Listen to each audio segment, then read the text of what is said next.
stand up strong, face the truth about themselves, to understand what went wrong. I know we can find a way. I know we can find a way. I know we can find a way to stand up, stand up, stand up.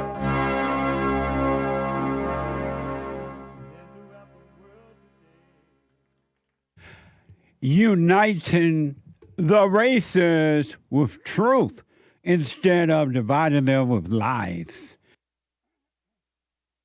We're also rebuilding the family by rebuilding the man. I'm Jesse Lee Peterson. Good morning.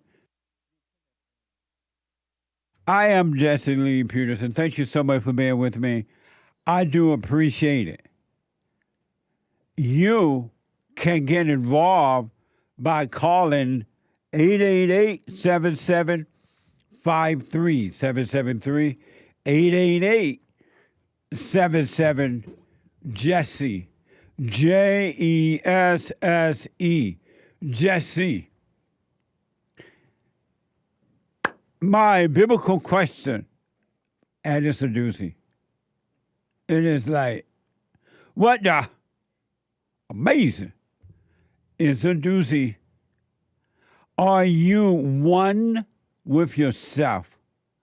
Are you one with yourself? That is an amazing question. We have every way that you can watch and support the show listed on JesseLeePeterson.com/show. JesseLeePeterson.com/show. And if you're out and about teaching illegal aliens how to become squatters or being invited into our country by our government, and then once you're here and you're committing crimes, your country don't want you back, and our government is forced to keep you. Whatever you might be doing, taking over apartment buildings and hotels as illegal aliens, and there's nothing our government can and will do about it, you still can be listening to the show. You can podcast, but you can be listening on your iPhone or iPad while you're doing whatever it is that you're doing. Relaxing at a beach, working out.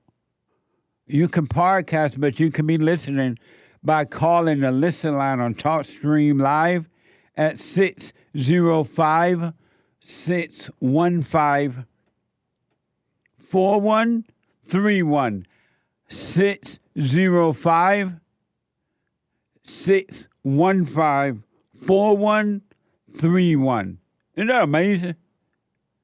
Yes, Jesse, that is amazing. And to donate and have your comments read out loud, go to Buy Me a Coffee.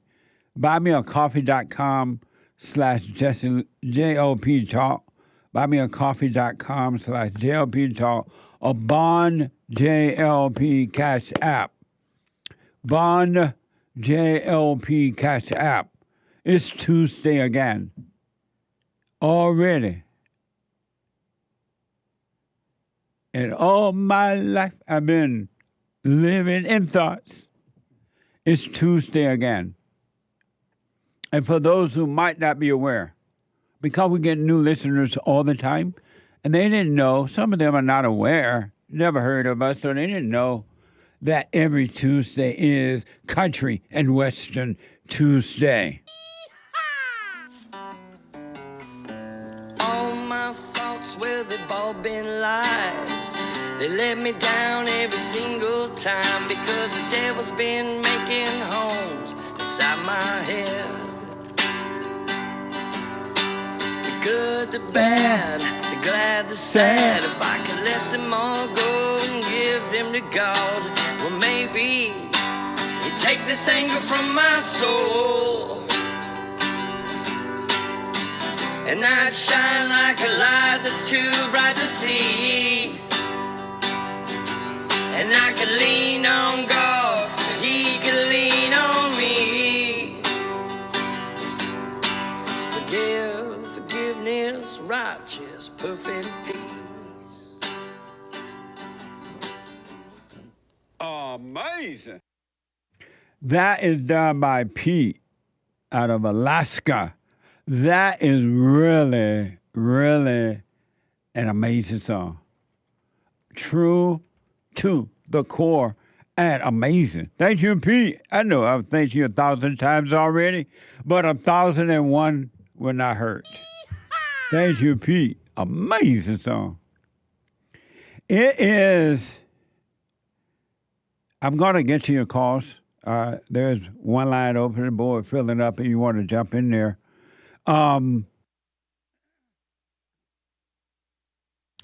As I move forward this morning, I have a reminder for men. You don't want to miss it. You don't want to miss it. And I'm going to try to do it in a way where you can truly see it. Now, I don't know, because I know it's hard for a lot of people to see. But I'm going to try to get a message to the men. This short message, it's not that long, but it's crucial as we move forward this morning. As we move forward. But in the meantime, I want to remind you that our battle is a spiritual battle. And I want to remind you that you've been taught wrong about everything. You don't know the depths of how wrong you have been taught about life, about how to deal with life, and what real life is. And that's why every human being is suffering. You've been taught wrong, starting with your parents, your schools, your friends, your churches, and you. And that's the reason life is so difficult for you. It's a sad way to live, but you can overcome it. It's a battle between good and evil. You've been lied to and believing that. One lie you've been told is believing that it's a physical thing and somebody else to blame. It's a spiritual thing, and only you are to blame as an adult. Your parents are to blame while you're growing up as a little kid. But once you become of age, you are to blame, no one else. You are your world, and if you want to live in your world in misery, meaning fear and doubt and angry and worry and jealousy and shyness and insecurity and desperation, it's up to you. That's your world, that's what you want, and no one else is to blame. Isn't that amazing?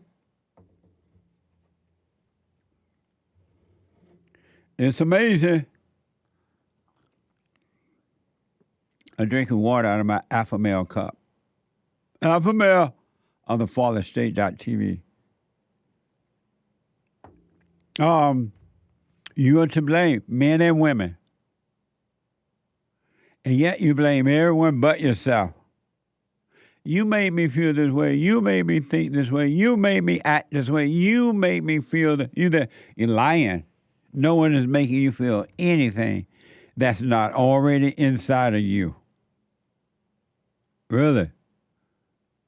But anyway, I mentioned the other day and over again through this year,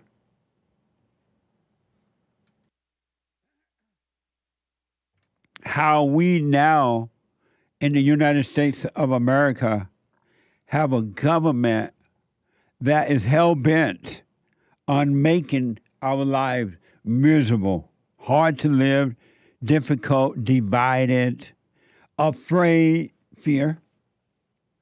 They are hell-bent on making you desperate to need them. And you fall for it. And you fall for it. I want you to think about this. If you do any kind of thinking, think about this.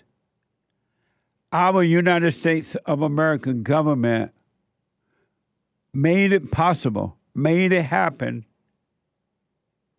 that illegal aliens would come into our country and make our life miserable. And you vote for them over and over again because they said, I didn't do it. I didn't do it. Somebody else did it. And you're looking at them doing it. And you still vote for them.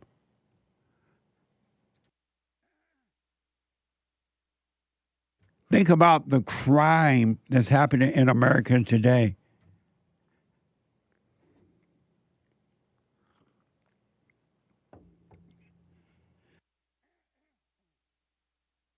Y'all don't realize I do a lot of talk. I do my show, I do counseling, and then Father State, and blah, blah, blah. So my throat, sometimes my voice disappear. But anyway, thank you, James. I coughed up. Our government is doing this to we the people. Crime is literally everywhere. Crime that we never seen before or not known before. May have heard of it by watching the news in other country, from other country, but we never knew about this kind of crime. And you didn't go out and import or bring these people in. The government did it. And you know, they did it in such a way that you were not paying attention. They said, we're going to get rid of the police. No more police. The police are bad people. Police brutality. Police are racist. Police are this. Police, and you're like, yeah, that's right. You became afraid. And you said, yes, get rid of the police. Can you believe that? What type of human being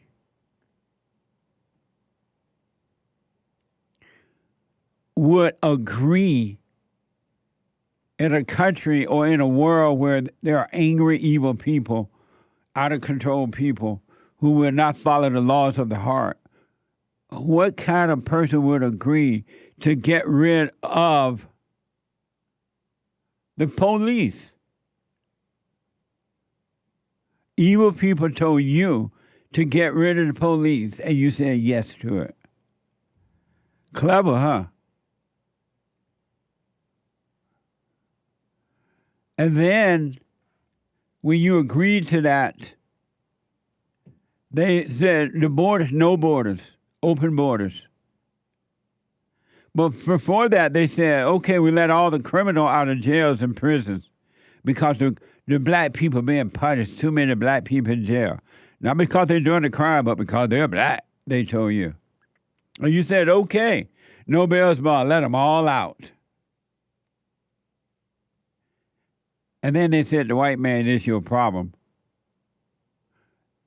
Go after them in the valleys and other places. Go after the white people. Rob them, steal from them, beat them up. Whatever it takes, do it. And the criminals started doing it because they said, you're not going to jail. And by the way, while you're out there doing what you're doing, you can steal up to $1,000 in some areas. $1,000, almost $1,000 worth of merchandise. And you're not going to jail. No problem. And the criminals went insane. And then that's not enough on the people. The people are not afraid enough yet. Open up the borders and let everyone in. From El Salvador, from everywhere. Criminals, let them in. And they said to the criminals, y'all come on in. We need you so badly, we're going to pay you to come in. We're going to give you hotels, free food, free phone, free everything. And oh, by the way, if you're not happy with the food, let us know, and we'll get something else for you. In the meantime, you can commit crimes too. and we're not going to deport you. And if anyone says you should be deported, they are racist. We're going to shut them down. And you said, okay. Our government did this with your permission. And then they say, you know what? To the white man, if your sons commit crime with guns, we're going to arrest you. And you applauded that. And with people like this government, no, nothing but anger and ego. And they want total control. They want to take your guns. They want to control your children. They want to control the men. And you applaud that. You love that. AOC and all those kind of people. There's not one person in government that you should have said it's okay to arrest someone that has not committed a crime. Even the Bible says you're not guilty, the fathers are not guilty of the crimes of the children, of the sons. But you said no, because the government said yes, they are. You said yes, too. Not seeing you turn your lives over to the devil. And now they have something called a migrant influencer.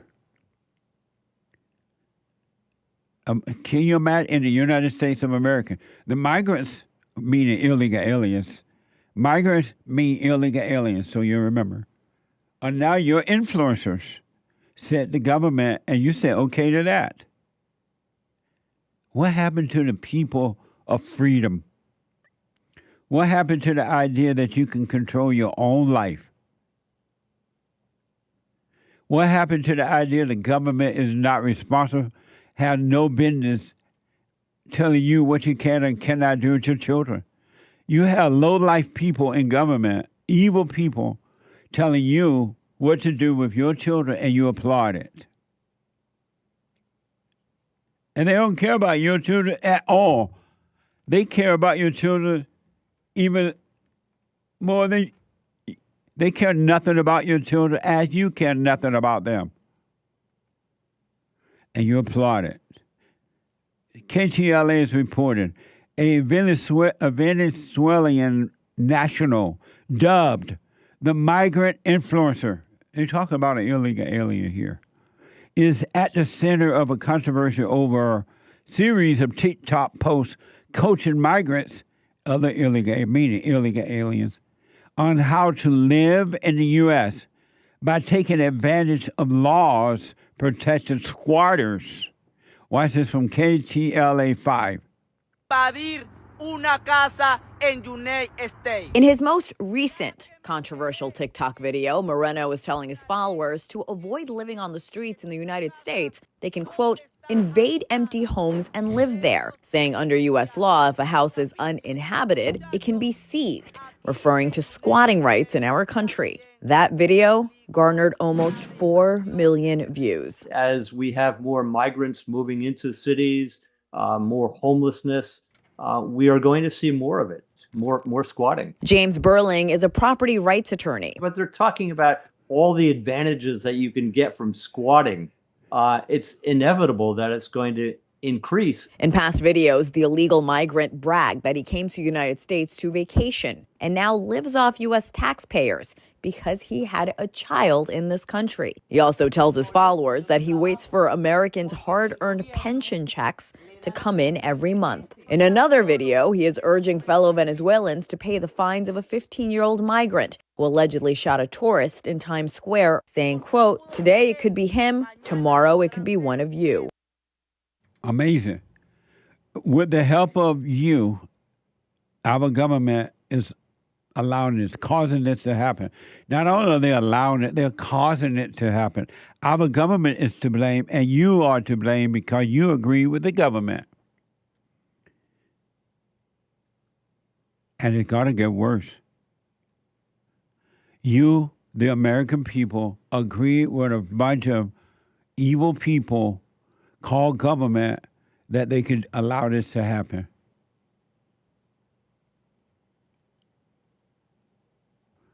Something called a migrant influencer, illegal. Isn't that amazing? And you're teaching other illegal aliens what they can do in our country. They can walk into your empty house, and they can't. There's nothing you can do about it. Now you need an immigration lawyer to tell you how to protect your own home. Remember, you were able to put up for sale signs in front of your homes and on Saturdays, and the realtor would go and have open house, and then at the end of the day, they would just shut down, and you never even thought of a squatter. Someone just walking in and taking over your house, and then if you try to get them out, you have to spend millions of dollars, thousands of dollars trying to get them out. You did this. You gave our government permission to do it by agreeing to open borders and by agreeing that they can decide what to do with your family, your children, your life. You applaud it. And it's going to get worse because you're dealing with ego-driven government people. They're no different than you. They want power. And you applauded it. And believe me, these squatters are not just squatting in the hood. They're doing it in very nice areas, white folks areas. They don't want no old hood house. They want a white man house. They're doing it in everywhere. And they can get away with it because now I've heard some of the stories from people down in Atlanta, Georgia, black people with money.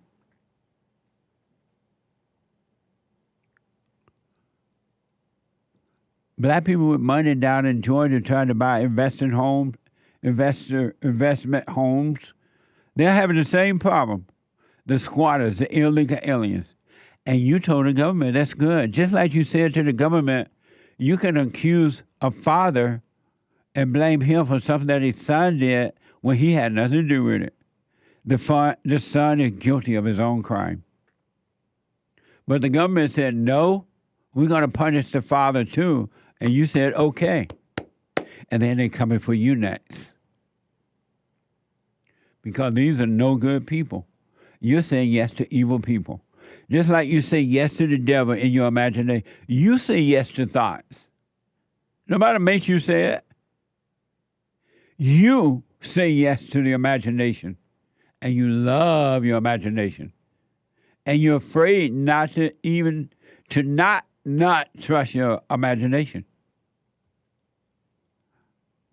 Even though God said, bring every thought into captivity, trust none of them, the devil said, no, trust all of them, and you say yes to the devil in the same way you say yes to the government. You're blind and cannot see. So the squatter is an influencer now. I guess anybody could be an influencer, huh? It doesn't matter what kind of influencing, as long as you're an influencer.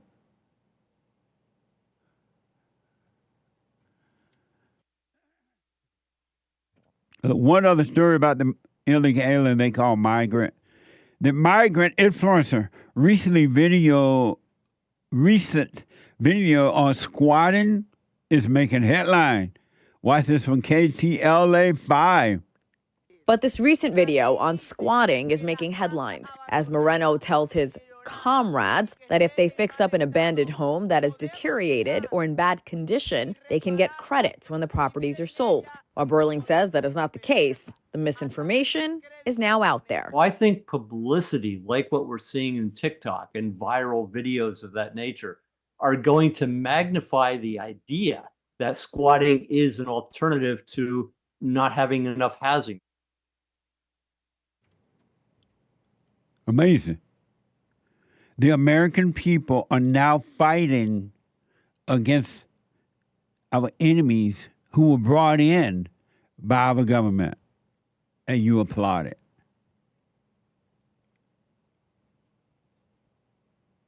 Did you ever think that one day you will have these issues in the United States of America? No, you did not. And it's going to get worse. Because you have said yes to evil. And then you wonder, how can the government tell your child not to let me know if he or she feels like a boy or girl, and they start encouraging the kid to be that way?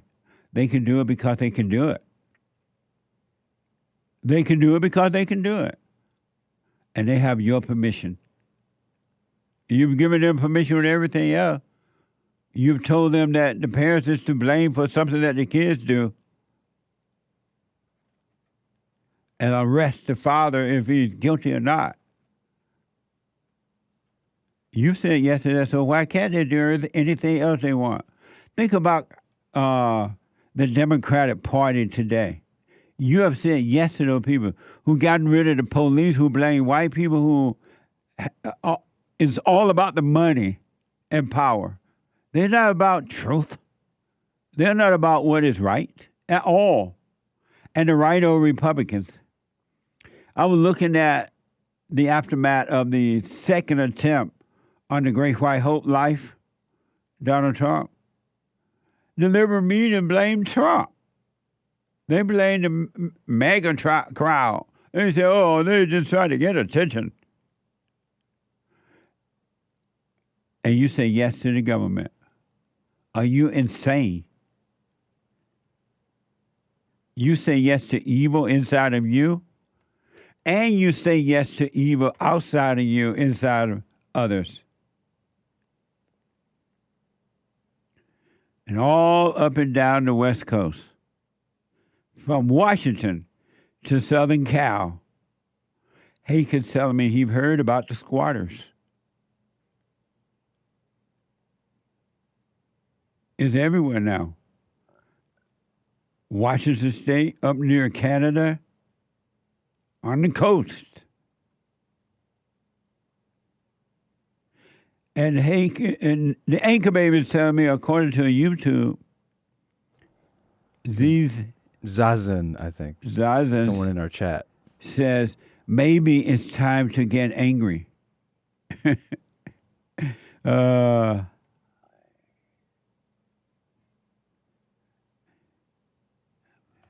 It's all the way up there, upland by the mountain? What the? Because it's evil, and that's what evil does. Evil travels through you and destroy you, and it travels outside of you into others and destroy them. But what get me is you say yes to the government. Look at what our government think and how they operate. They're socialists. They're never going to make the right decision. But the devil tell you, yeah, they made the right decision. Go along with them. And you do it. You want a king. You want a king or a queen to tell you how to live.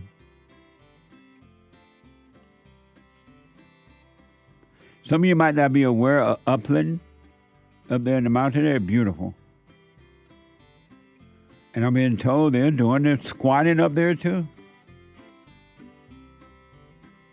Americans, you are blind and weak and lost. You need to be found. And you can be found if you want to. 888-7753-773. Back in a moment, your phone calls and super chats.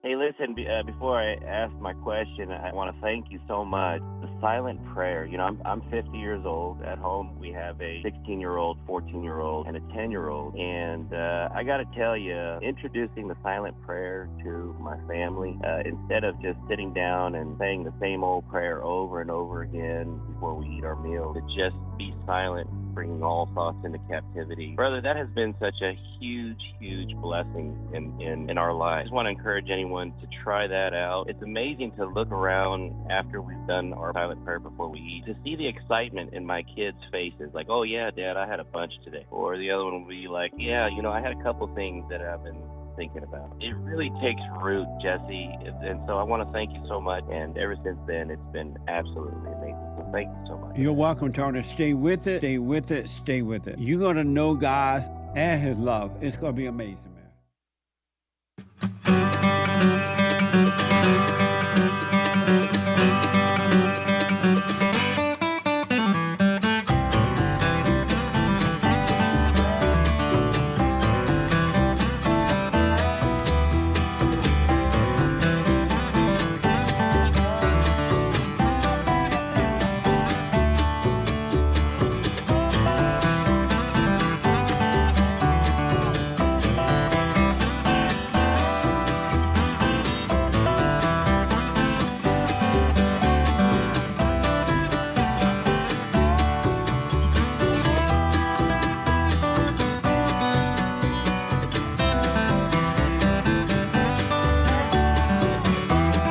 Lord, I was born a traveling man, hanging around and doing the best I can. 888-7753-773. Amazing stuff happening. I never, ever, so much happened in my country because I'm from the old school. I'm older than dirt. God made me, and then He made dirt that I may walk on. And I never, ever, ever imagined that I would see what's happening in my country today. And I grew up on a plantation, and the blacks would tell you that a plantation life was a bad life. Slavery, right? Not true, but that's what they would tell you. And I yet didn't realize what could happen in this country. I never thought that, amongst many things, that one day the American citizens would say yes to giving up the Second Amendment. You just don't think that anyone would say that, Democrat or Republican or so-called independent. Independent means that you lost and you can't decide which way to go. But independent, whatever, right?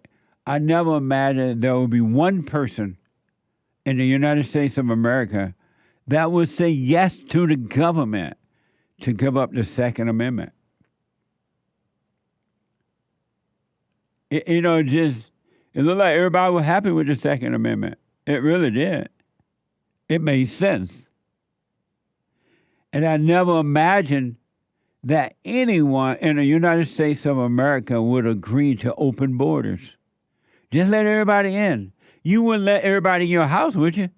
Well, some of you would, because you're too afraid to say no. But I never imagined the American people would say yes to open border. It doesn't matter how you vote, Democrat or Republican. I just never imagined. It just didn't seem like that could happen. And now you have the Haitian down in Ohio eating up the cats and the dogs and the ducks and the geese and everything else that get in their way. Mud cakes and everything.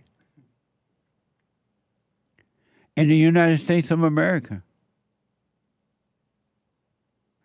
I never imagined that one American citizen, and I hear from a lot, not just one, would say yes to the government arresting somebody that had nothing to do with someone else's crime.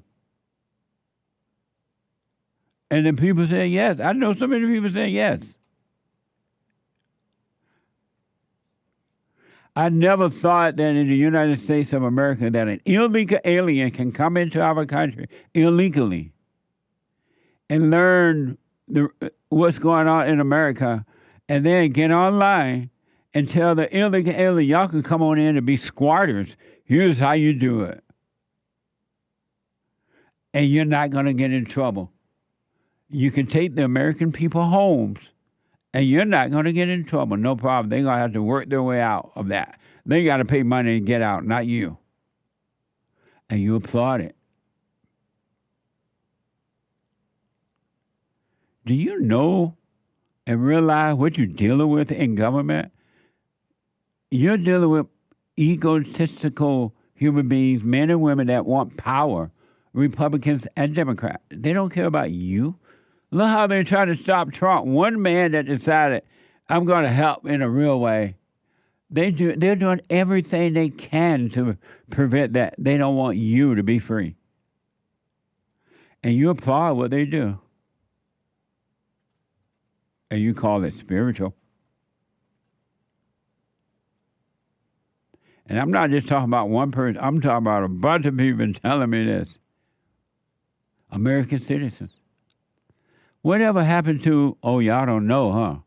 A smaller government.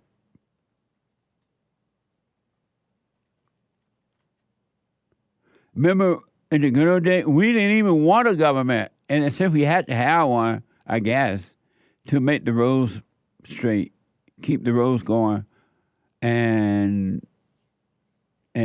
make sure we have a strong military to protect us from our enemy, foreign and domestic enemies. We said, okay, we'll let you have a little government, just a little tiny one. I could be wrong, but I think at one time, and it may be local government, the government workers had to have a real job. They didn't really get paid for working in government.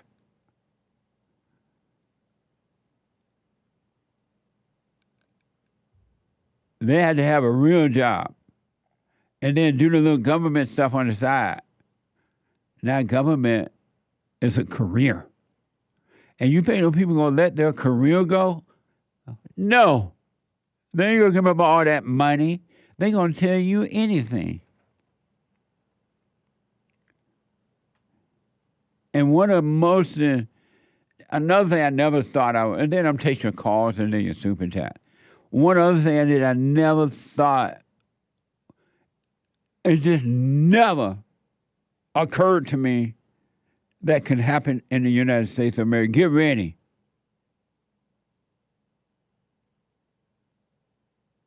Get ready for this one.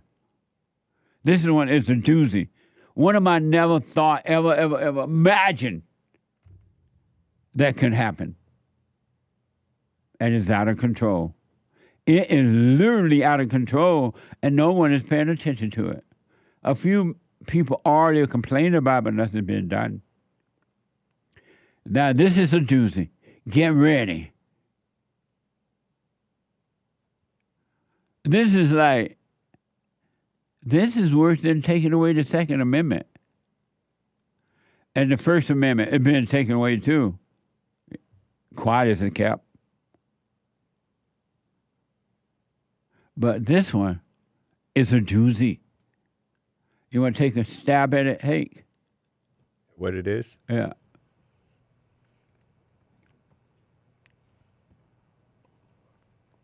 Men being simps.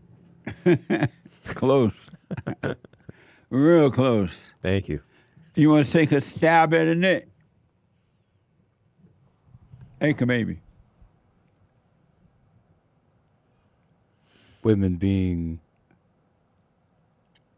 trying to be the opposite of simps. Leaders. Right. You want to take the last stab at it, Junior Friday TV? You black. Oh. He said women in the military. Close. All you guys are right. All of you are right. I never, ever for once imagine that one day in America that there would be one woman or man that would agree that women should be taken over. The other said we got strong women in the military. Not true. Ain't no such thing as a strong woman, just weak men. There's no such thing as a strong woman. It doesn't exist. So anytime you hear men call the women strong, they're saying they're weak. I never, ever, never imagined that anyone would be in agreement to women taking over in the United States of America. It was known, it was clear, it was understood. Not only from the Bible, but just simple common sense logic. That women were not created to lead. And if you put them in control, because they're not earning it, they're getting it because the men are afraid. And if you put them in control, it's over. Just like in the home, you put the woman in control of the home, it's over. Nothing but confusion. The woman needs the man to guide her. Not by just by being right, the man. And now the women are taking over everything.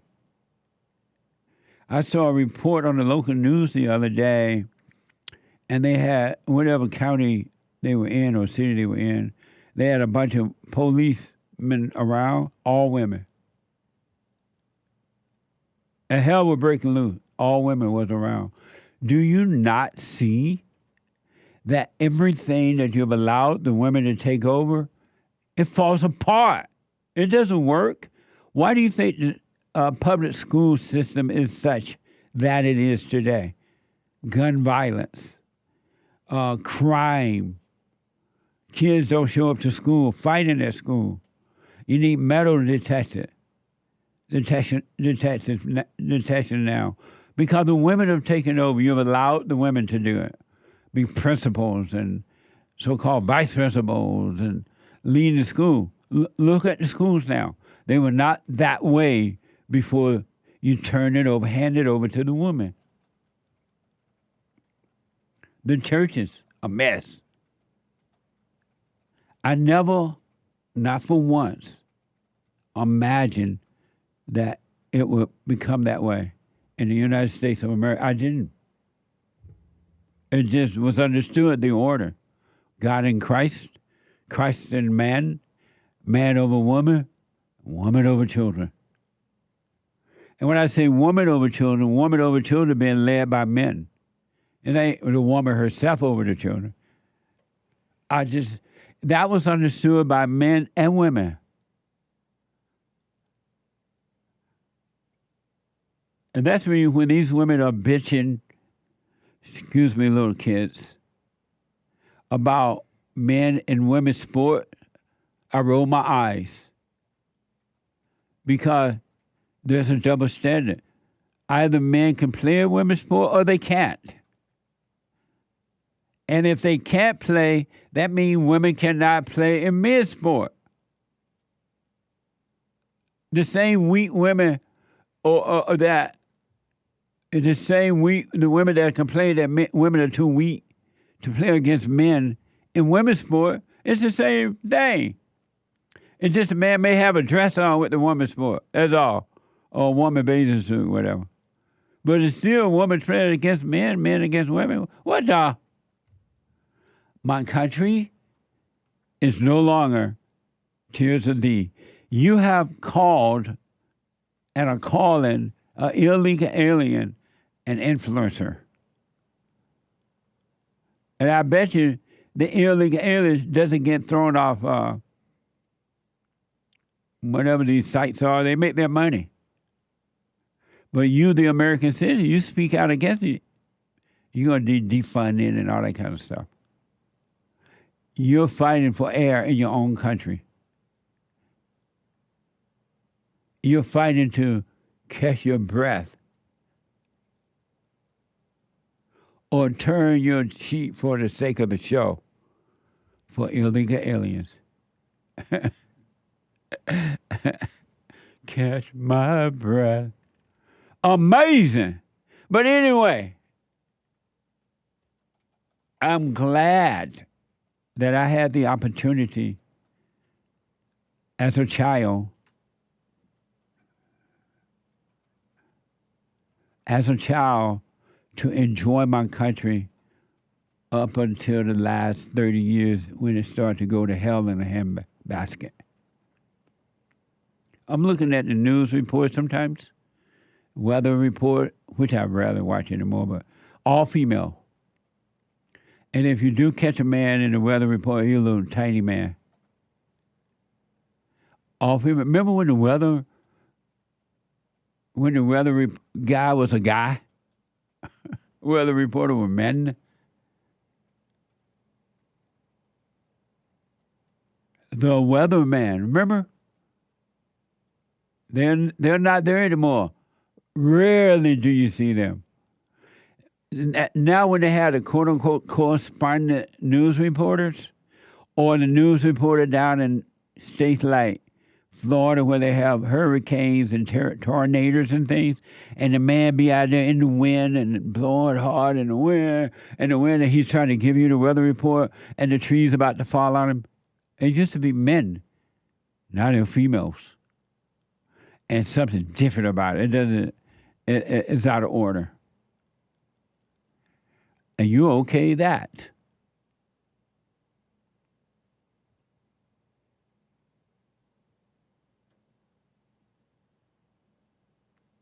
Okay. And it's got to get worse. I've been saying this for 35 years. It's got to get worse. And it's only gotten worse.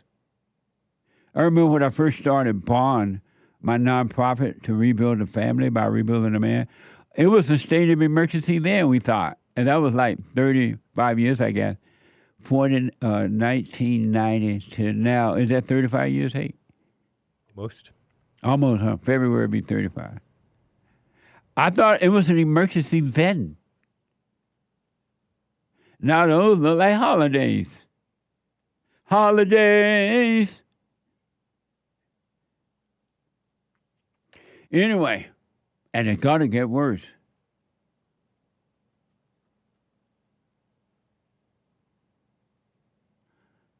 Derek said women ruin everything because it's not in their nature to lead.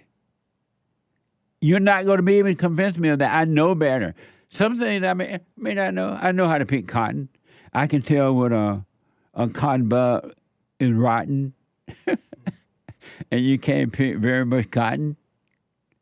But the one thing I know that is never going to work with the women in charge. It can't work. It wasn't made to work. And you can't make it be. It's like trying to make a man be a woman in a dress or a woman be a man in a man pantsuit. You can't make that be. It's still the man in a dress. Even if he cut off his body part, he's still a man with a cut off body part in a dress. A male at least. Or a female in a pantsuit. It's still a female in a pantsuit. You can call her, put on what kind of name you want or whatever. It's still a male. It's still a male. Anyway, where am I? Super chat. Super. Super chats. From finishing up from yesterday, yes, on buymeacoffee.com/JLP Talk, Elias bought a coffee saying, Jesse, this is the perfect time for PETA, People for the Ethical Treatment of Animals, to support Trump, since the Haitians are eating people's cats and dogs, allegedly. That is such a good point. I wonder why PETA is not down in Ohio. Maybe they are protesting this. They're liberals. They eat up all the dogs. They're women. Who let the dogs out? They're not for Trump or for what's right. They don't care about the animals that much. And plus, there are black people that's eating the dogs and cats. Allegedly. So that's okay. So they ain't gonna send it to the black people. Right. What amazing. Thank you. Elias continues, here in Albuquerque, if one kills a duck and or geese, they'll go to jail since they're seen as city employees. Okay, we're going to test that. We're going to test it. Nice. So I'm going to let the Haitian people know, y'all could go over to where? Albuquerque, New Mexico. New Mexico, and eat and go over there, eat some dog and geese, and see what happens. I bet you they won't get punished. I guarantee you they won't punish the blacks for doing it. Isn't that amazing? They'll say, "Oh, they just hungry." Amazing. Thank you. Ariadne J. 7 coffees. So happy the Lord had led me to you. You've answered questions I didn't realize my heart needed to be answered. You've saved my sanity. I don't trust the thoughts. Just watch them fly by and laugh. Nice. Stay with it. Stay with it. Stay with it. Amazing. Thank you. Lamar on Cash App, Bond JLP Cash App. Lamar asks, are we going to get a men's conference 2025? Let's pray on it. Yeah. Absolutely. I definitely hope so. Especially if we get the Great White Hope back in. Thank you, Lamar. Appreciate it. Amazing question. Men's conference Mar-a-Lago. Let's make it happen. Wouldn't that be something? Yeah. Oh. Dang. Amazing. Lily Pooh with a couple of Rumble rants yesterday on Rumble, Jesse Lee Peterson Rumble. You got to know how to rumble. Oh, the wall going up. Oh, the wall going up. Amazing. She might have said it more ladylike than that. Thank you. What does President Trump say today? I love you, Jesse, and the experts, quote unquote. Stay well. Let me check. And yes, together, we will make America great again. Amazing. Can you imagine that this man's life within 2-month period has been threatened in a serious way? Think about that. This white man, one white man, the world want to stop him. That's mind-blowing to me. Tell me that's not like Jesus. I thought I saw Jesus, and he's alive. Amazing. Thank you. Cactus Eater Bear with a diamond yesterday. World's greatest G-Paw hake. Fake news scandal. I was wearing world's greatest grandpa t-shirt yesterday. Right on. Nice. Called me out. Thank you, Cactus Eater Bear. Thank you. Sam bought a coffee. Good morning. Morning. Question for you. I've started dating someone new. A little about us. I'm divorced with 3 children from my marriage. He's never been married and doesn't have any children. He's white and I'm biracial. This Ms. Sam, I gather, right? We get along in so many ways except for politically. We're both Christians. Do you think we have a chance to make it together? Also, he watches you daily and loves your show. So he's never been married, no children. She's been married with children. No, it ain't going to work. It's not going to work. It's not going to work. Why don't you just focus on your children, let that man go so he get a chance to start fresh, and do it that way? It's not going to work. Sorry. Well, I'm not sorry. I'm saying sorry, but I don't mean sorry. But it's just not going to work. I wish you well, though. Thank you, Sam. Yeah, thank you. And I guess we got to hold up for now. Yeah, let me take a quick break. When I come back, your phone calls will. And the rest of the super chats. Thank you for your support. Hate news, not the fake news. Back in a moment. I have books that are amazing. I highly recommend you get them. 7 Guaranteed Steps to Spiritual, Family, and Financial Success Guide. Even if you're not starting a business, but you have a job, or you're on welfare, it can help you if you do. Be doers of the word, all right? From rage to responsibility. From rage. That's what I write about in the first chapter, especially how I overcame scam, how the black leadership exploits black Americans. They're using them, and blacks are too willing to be used. And then my last book, The Antidote, Healing America from the Poison of Hate, Blame, and Victimhood. They are all amazing books, and they are helpful. Go to rebuildingtheman.com if you want an autographed copy, or call 800-411-2663.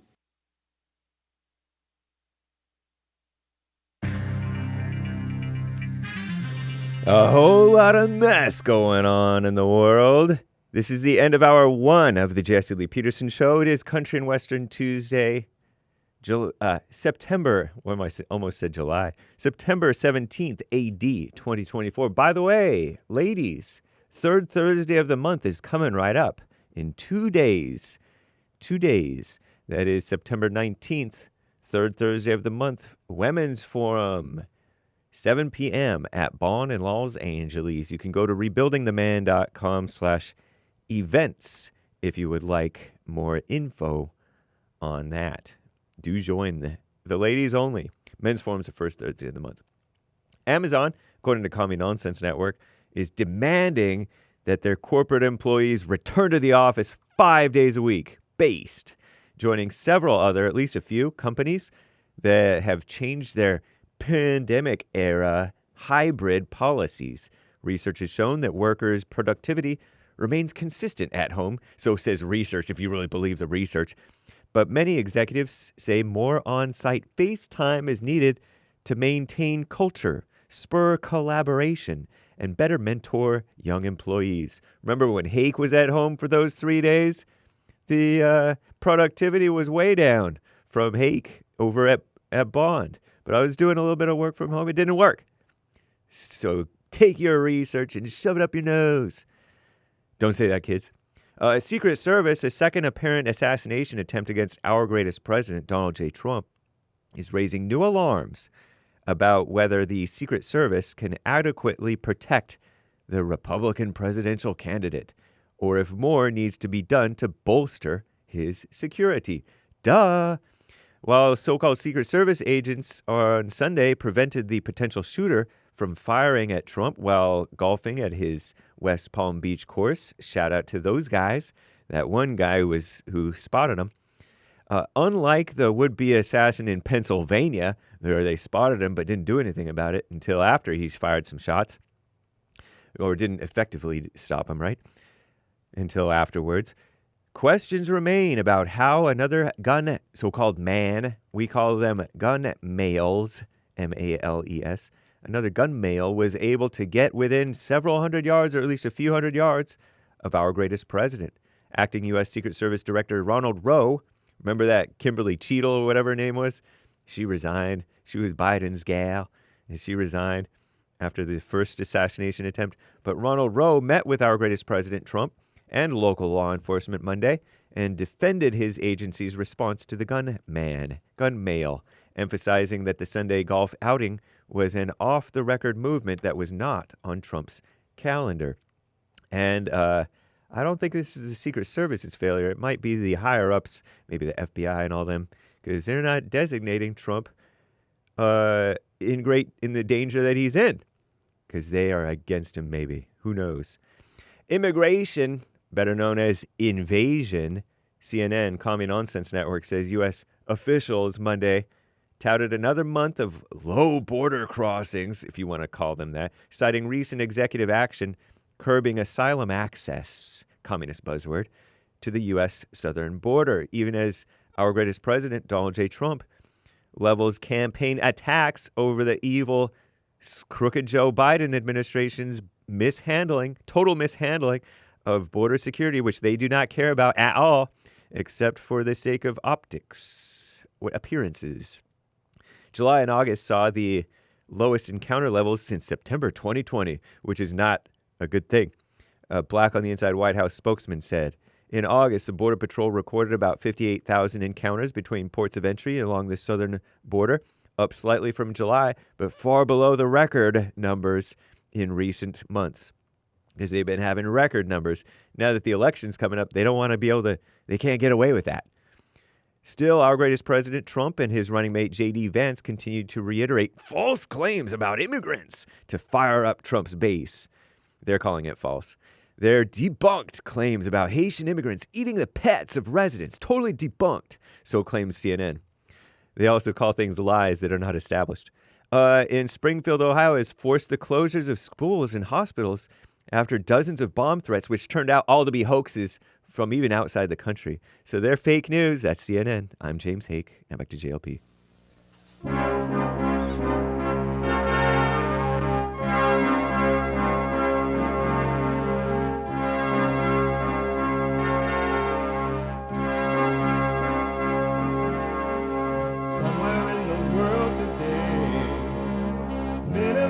stand up strong, face the truth about themselves, to understand what went wrong. I know we can find a way. I know we can find a way. I know we can find a way to stand up, stand up, stand up.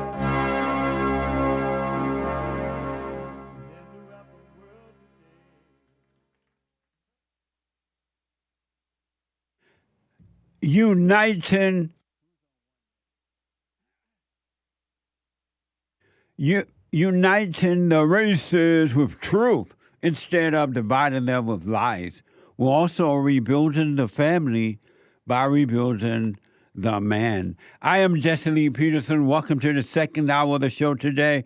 You can get involved by calling 888-77-53-773.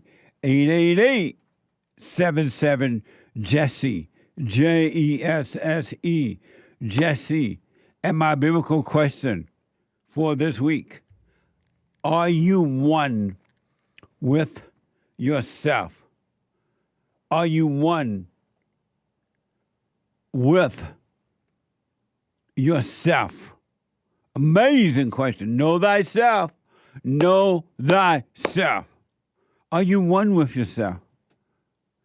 If you're busy, folks, and some of you are, wherever you are in the whole wide world, we are heard around the world by everybody and their mama.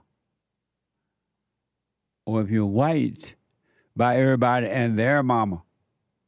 And if you're a flat earther, no matter where you are in the world, we are heard all up and down the world, up and down the earth, by everybody and their mama.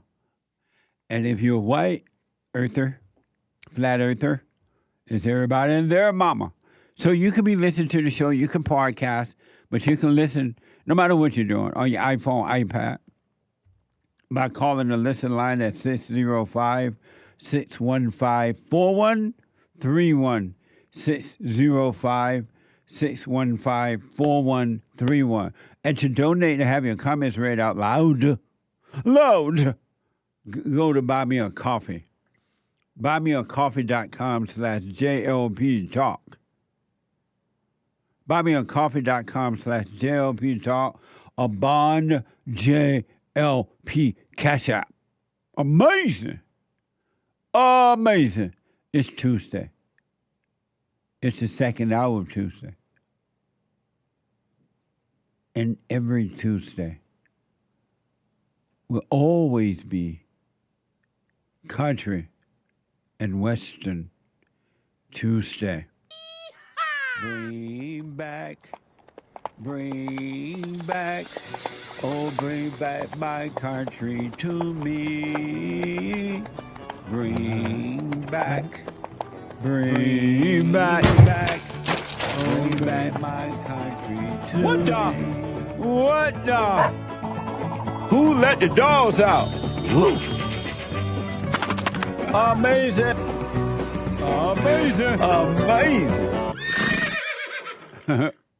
Country and Western Tuesday.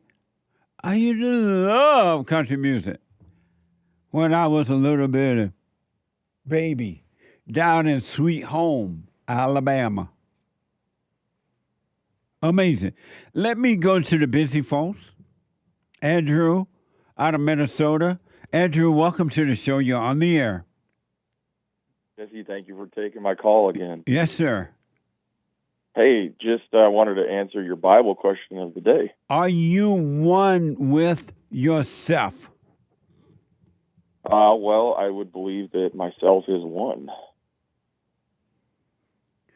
So are you one with yourself? Yes, but there is only one me. So you're saying yes, you are one with yourself because there's only one you? Yes. And what do you mean there's only one you? Well, myself, it kind of depends on how you define yourself, but being one is, I guess, complete and whole. So yeah, if I see myself as complete and whole, then yeah, there's only one me. And what do you mean by? Go ahead. Well, I was just saying, I feel like if you're one with yourself, yourself is one. Like, yourself is defined as one thing. And so who is the one you that you're one with? I am. The I am, basically. What? It'd be the I am. You am the what? It's like, it's the I am. The I am what? Just the I am. It's the observer. Oh. Does that make sense? Well, I can't really say I want to wait until Sunday. I got to wait until Sunday because I want to hear from other. But it's interesting what you're saying. Yeah. Now, I have another question for you. And when you say you am what? The I am is the observer in all sentient conscious beings. What does that mean? So this kind of gets into the real question I wanted to call you. The real question. Okay, let's shut down the biblical. Thank you for responding to the biblical question, and I'll put my 2 cents in on Sunday. Now go ahead. Okay, I'm sorry.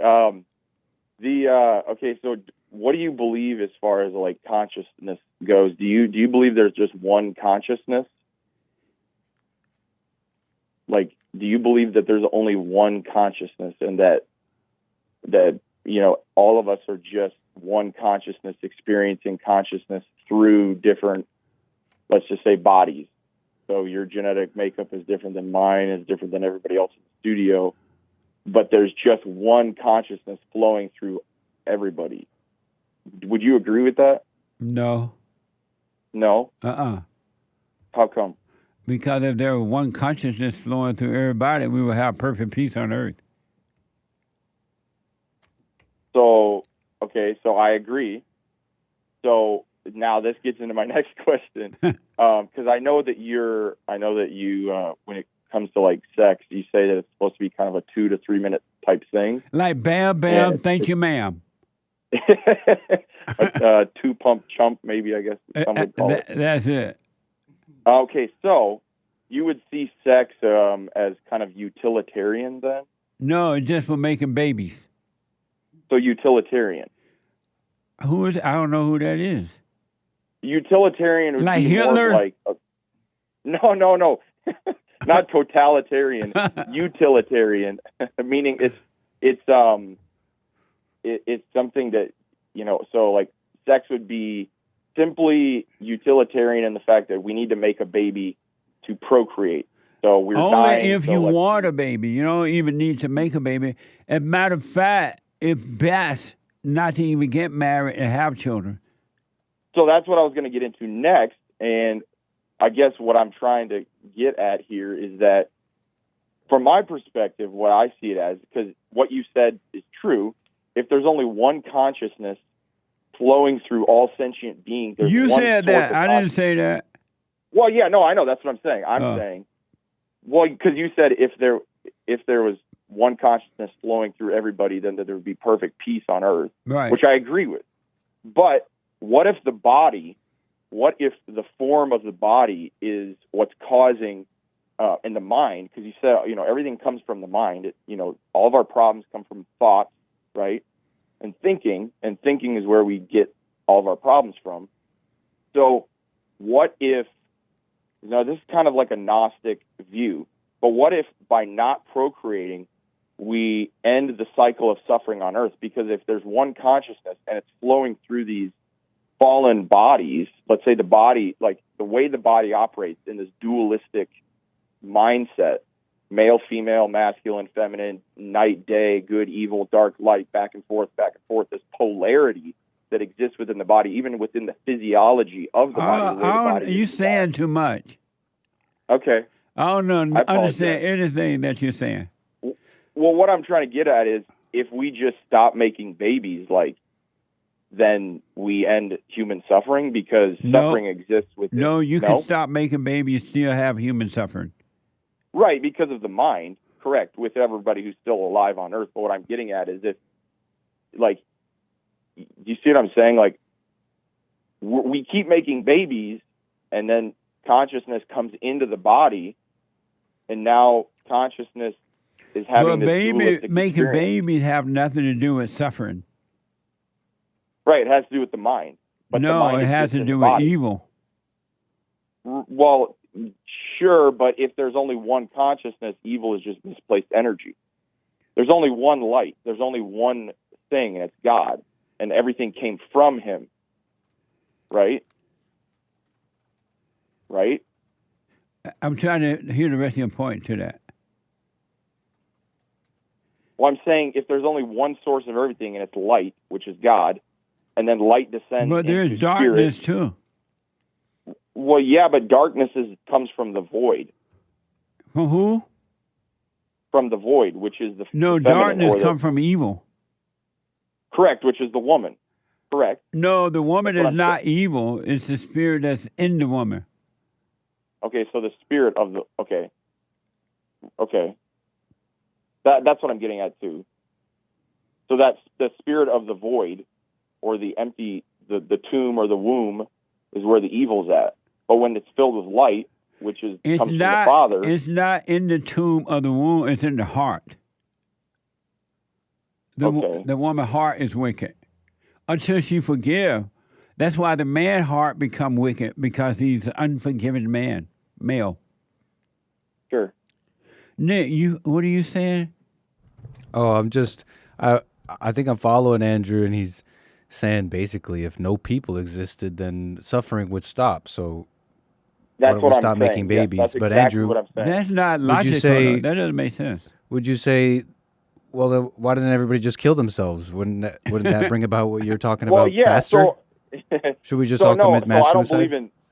I don't believe in suicide. But why would that? Why not? If you're okay with people not existing, wouldn't that bring about what you're saying? Wouldn't that be a good thing? Well, no, I'm Wouldn't not that be loving if we all committed shouldn't. suicide? No, I'm not saying we should commit suicide. No, this isn't a Jim Jones kind of thing. But I'm saying, like, okay, if we stop procreating, then consciousness doesn't come into these avatars, into these bodies, these shells. You see what I'm saying?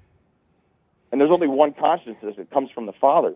So if we stop procreating, we stop creating this human condition on Earth. And you know what I'm saying? That doesn't make any sense. Well, but how does it not make sense? There's only one consciousness. How did you come up with that idea? I mean, it came from within. Right in your imagination. Not in my imagination, no. But it's true what you're saying, that you would be okay with suicide. That would be a good thing. No, I'm not saying I'm okay with suicide. I don't think you really are, but if you believe what you're saying now, but at the same time, then you would be okay. Suicide would not be a bad thing. Let me do this because I got to run. Yes, sir. But the conversation is interesting. It really is, Andrew.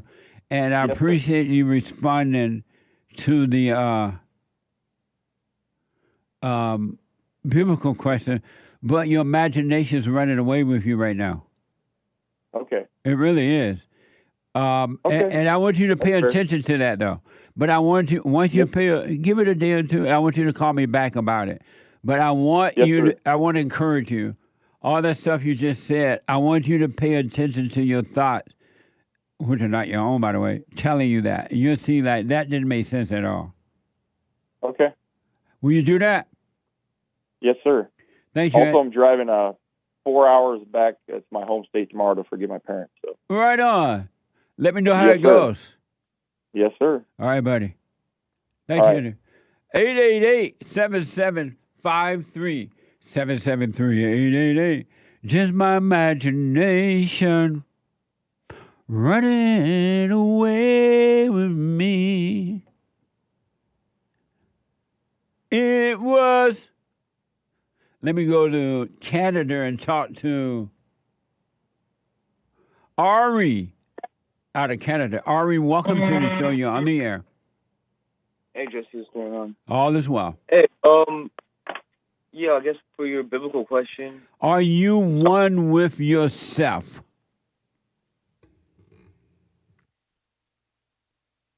Am I one with myself? I believe so, yeah. Are you one with yourself? Actually, no, I'm going to take that back. No, I'm not. Are you one with yourself?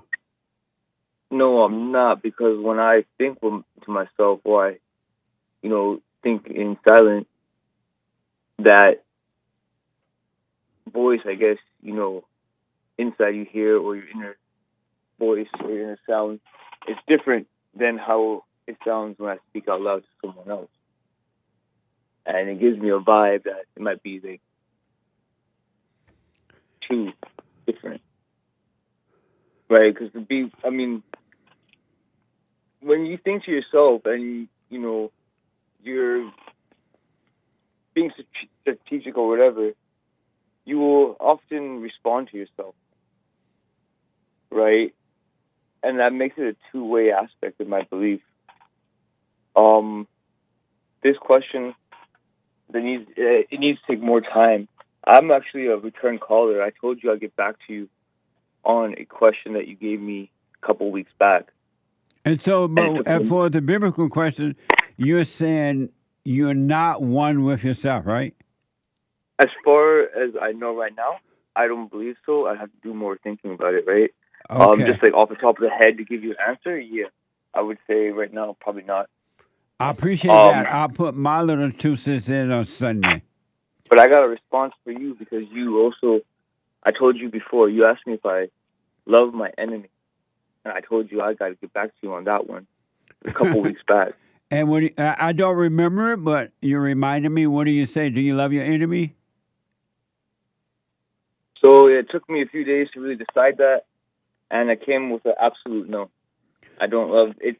Why did I ask you, did you love your enemy? I don't remember the conversation. Why did I ask you that? You asked, that was the last one you asked me. First one you asked me, do I love the Jews, love the Christians? Are you Allahu Abba person? No, I'm Israeli. You Israeli? Yeah, Hebrew. Oh, and so that's why I asked you if you love the Jews? Yeah, and then you went to the Christians. You went on. And I told you I couldn't give you an answer on the whole people, but then you finally came out with the enemy. And okay. That one stuck with me. And how old are you? 33. And so do you love the Jews? I love people of God. I'm not going to go through this again. I mean, I love everybody who's a person of God in the end of the day, who has, like, anybody who fears God gets my love. And so do you love the Jews? If they fear God, then yeah, why not? And do you love the Christian? If they fear God, then why not? And how do you know if someone fears God or not? Fears God?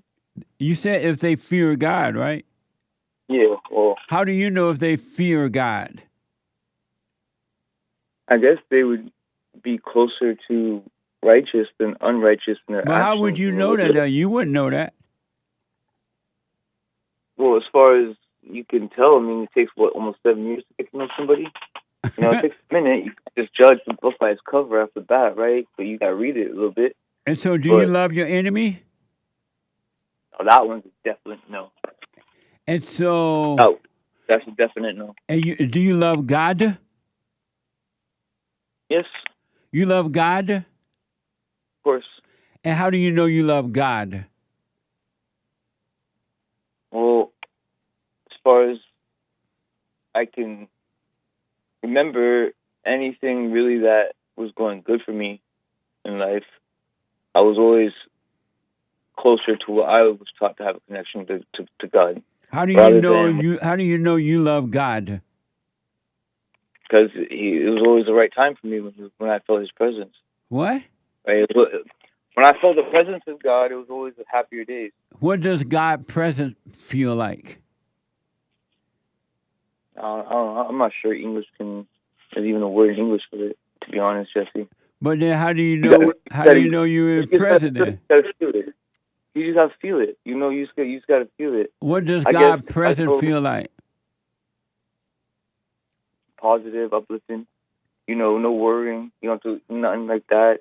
There's no really negative thoughts flowing through. So you have no negative thoughts? No, I'm not saying always. You have no worries? Not always. So how do you know what God's presence feel like if you're having those things? I'll wake up the next day, I guess. I'm not sure. Just, I mean, does anybody really know? You know, we just go what our faith goes. And so how is it possible for you to love God but not love your enemies when God tells you to love your enemies? Well, maybe when it comes to the Christian in the New Testament, Old Testament. No, God told you to love your enemy. How are you? In the Torah, it doesn't say to love your enemies. In the what? In the Torah, in the ancient Torah, the 5 books of Moses. But isn't that the Jew book? It's the book of the Israelite. But those are Jewish books, right? No, the Torah was given by God on Mount Sinai by the words of God to Moses. What? And I think the Torah was given by God, spoken by God, to Moses. So you say you're Israeli? Israelite, yeah. So that means you're a Jew, right? I believe there's a difference. Are you Jewish? I'm trying to understand. Are you Jewish? I'm an Israelite, like a son of Israel. So if I saw you, would you look like an Allah Abba person, or would you look like a Jewish person? No, wherever, I don't know, man. Fucking Middle East, I guess. Right? That hemisphere. I mean, where the sun. So Nick, what would he look like? Would he look like a Jewish person? I can't tell you. I can't tell.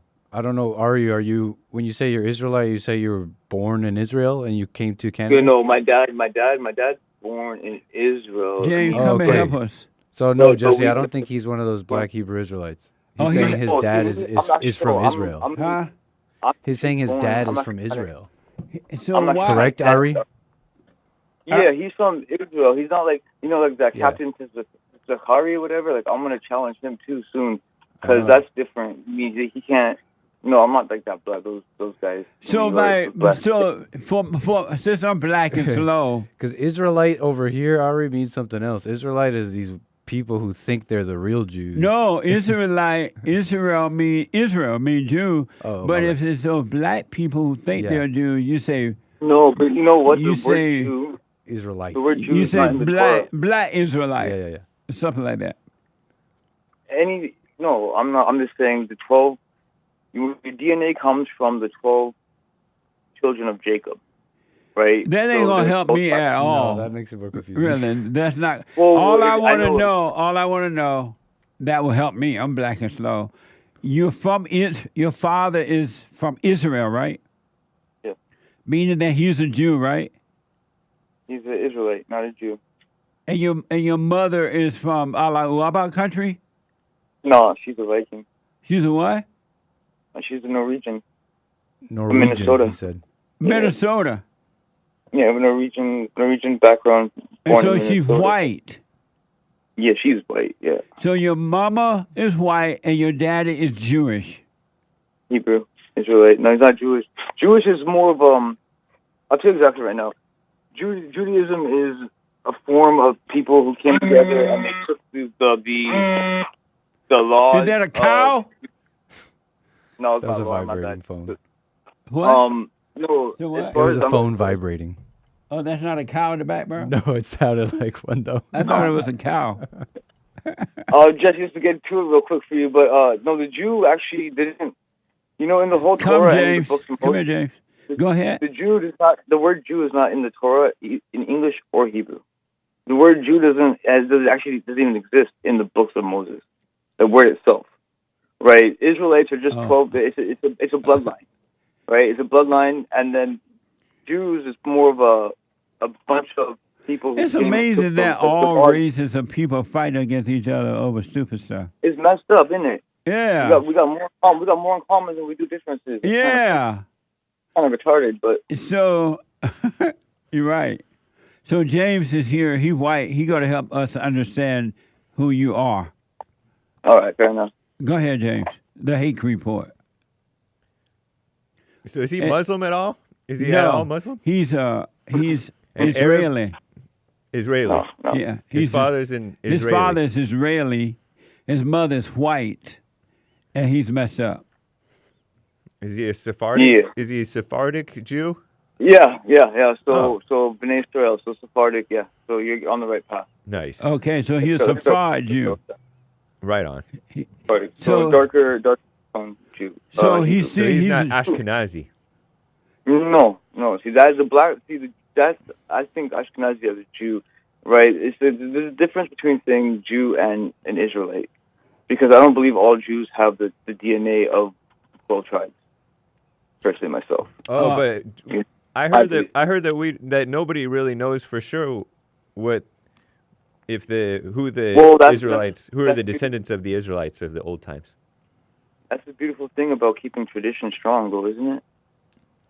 Right, and when tradition doesn't necessarily tell you, because the tradition could have been made up, right? It could have. I mean, it could have, 100%. Yeah. But the thing with the tradition, it follows, as far as the Torah goes, right, and it's written in Hebrew, like the actual scrolls, not the textbooks of the Torah, the actual scrolls itself, and the way it's written is there's a letter in Hebrew. It's called Yud, and it's the 10th letter in the Hebrew alphabet, and that letter is supposed to resemble the name of God. It's supposed to be what? Jesse was laughing. It's supposed to resemble the name of God. That letter. So a 10th letter in a book is supposed to resemble God? No, in the alphabet. Yeah. So the 10th letter in the alphabet.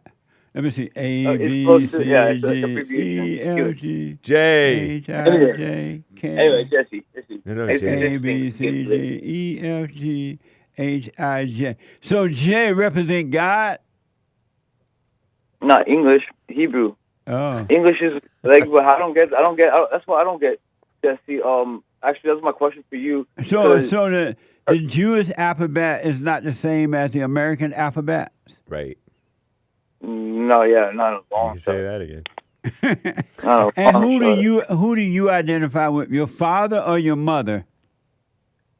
I identify with my dad. That's how I believe it. The Jews say it's from the mom. The Israelites say it's from the father. And so, if you are Jewish, however it is, Jewish thing, why are you in Canada and you were born in Minnesota? No, my mom born in Minnesota. I was born in Washington State. Moved to Canada. We moved to Canada in '97 and became a dual citizen. And why did you leave America? I was young. Oh, you were young. Your parents. And didn't have a great deal of hope back then. Oh, I got you. Okay.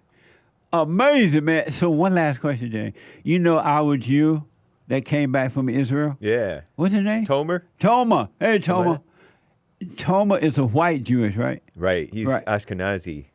And so it's Israeli. So does this? I think. Does he look like Tomer? No, this guy looks darker, more like a little bit. He's not like the black Jews. He's like the darker skinned. Like the Jews we see walk up and down the street on Saturday, but they're not white Jews. You ever been to Israel, Sometimes, Jesse? Yeah. But we know that they're Jews because they have a little hat on and the rag things. Sometimes. You wear the rag stuff? Do you wear the rag stuff? No, I don't. When I was younger, I mean... you're that kind of Jew. But no, I didn't wear like the black coat and those. No. You wear it. But you are, even though you don't wear the rags, you are that kind of a Jew. That Jew is that kind of guy. I know what you are now. Hold on. No. Back in a moment.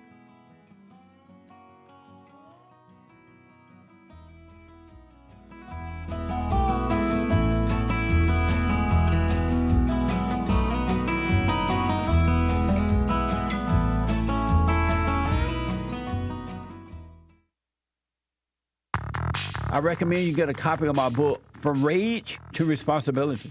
I write about how the spirit of anger was taken away from me 29 years ago. I forgave my mother who tried to turn me away from my father, and I returned to my father, and through him, my father on earth, and through him I was able to return to God.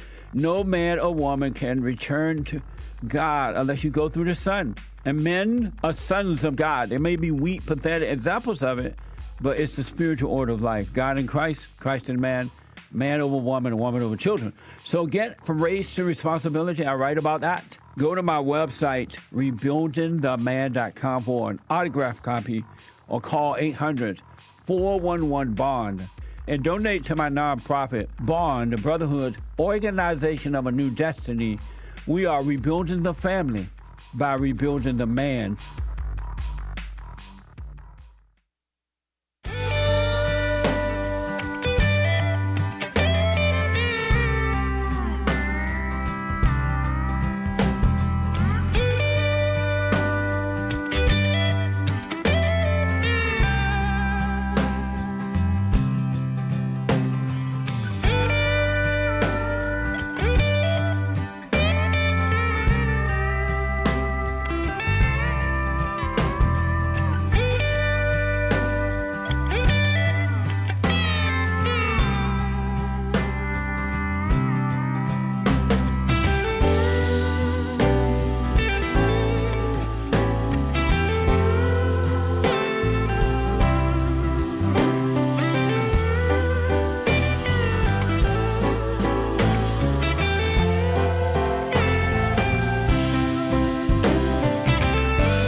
Ari, what happened to Ari?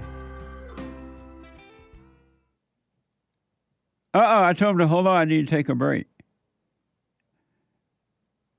Ari gone. Ari, call back if you can. We're not down trying to understand this Jew thing. I think, like during the break, Ari, I think we got to figure it out. Right, James? You and Nick was saying he's one of those kind of Jews. Yeah, one of the Sephardic Jews. They're a little bit darker skinned. One of the a little more swarthy. Oh. They kind of maybe were around Spain and Portugal. And they wear those rag things. Is he the kind of Jew? That part, I'm not sure. He did as a kid, he said. Oh, right.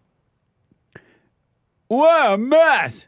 Anyway, call back, Ari. I don't know if what happened? Your phone dropped. But listen, folks. The Hake Report is coming up at 9 a.m. TheHakeReport.com at 9 a.m. Pacific time from 9 to 11. The guy with the good hair, you don't want to miss it. He has a picture of himself on his T-shirt today, and he will be telling you how to get it, I guess. The Hake Report from 9 to 11. And then at 11 a.m., Joel Friday TV, he black. Menon, all in the name.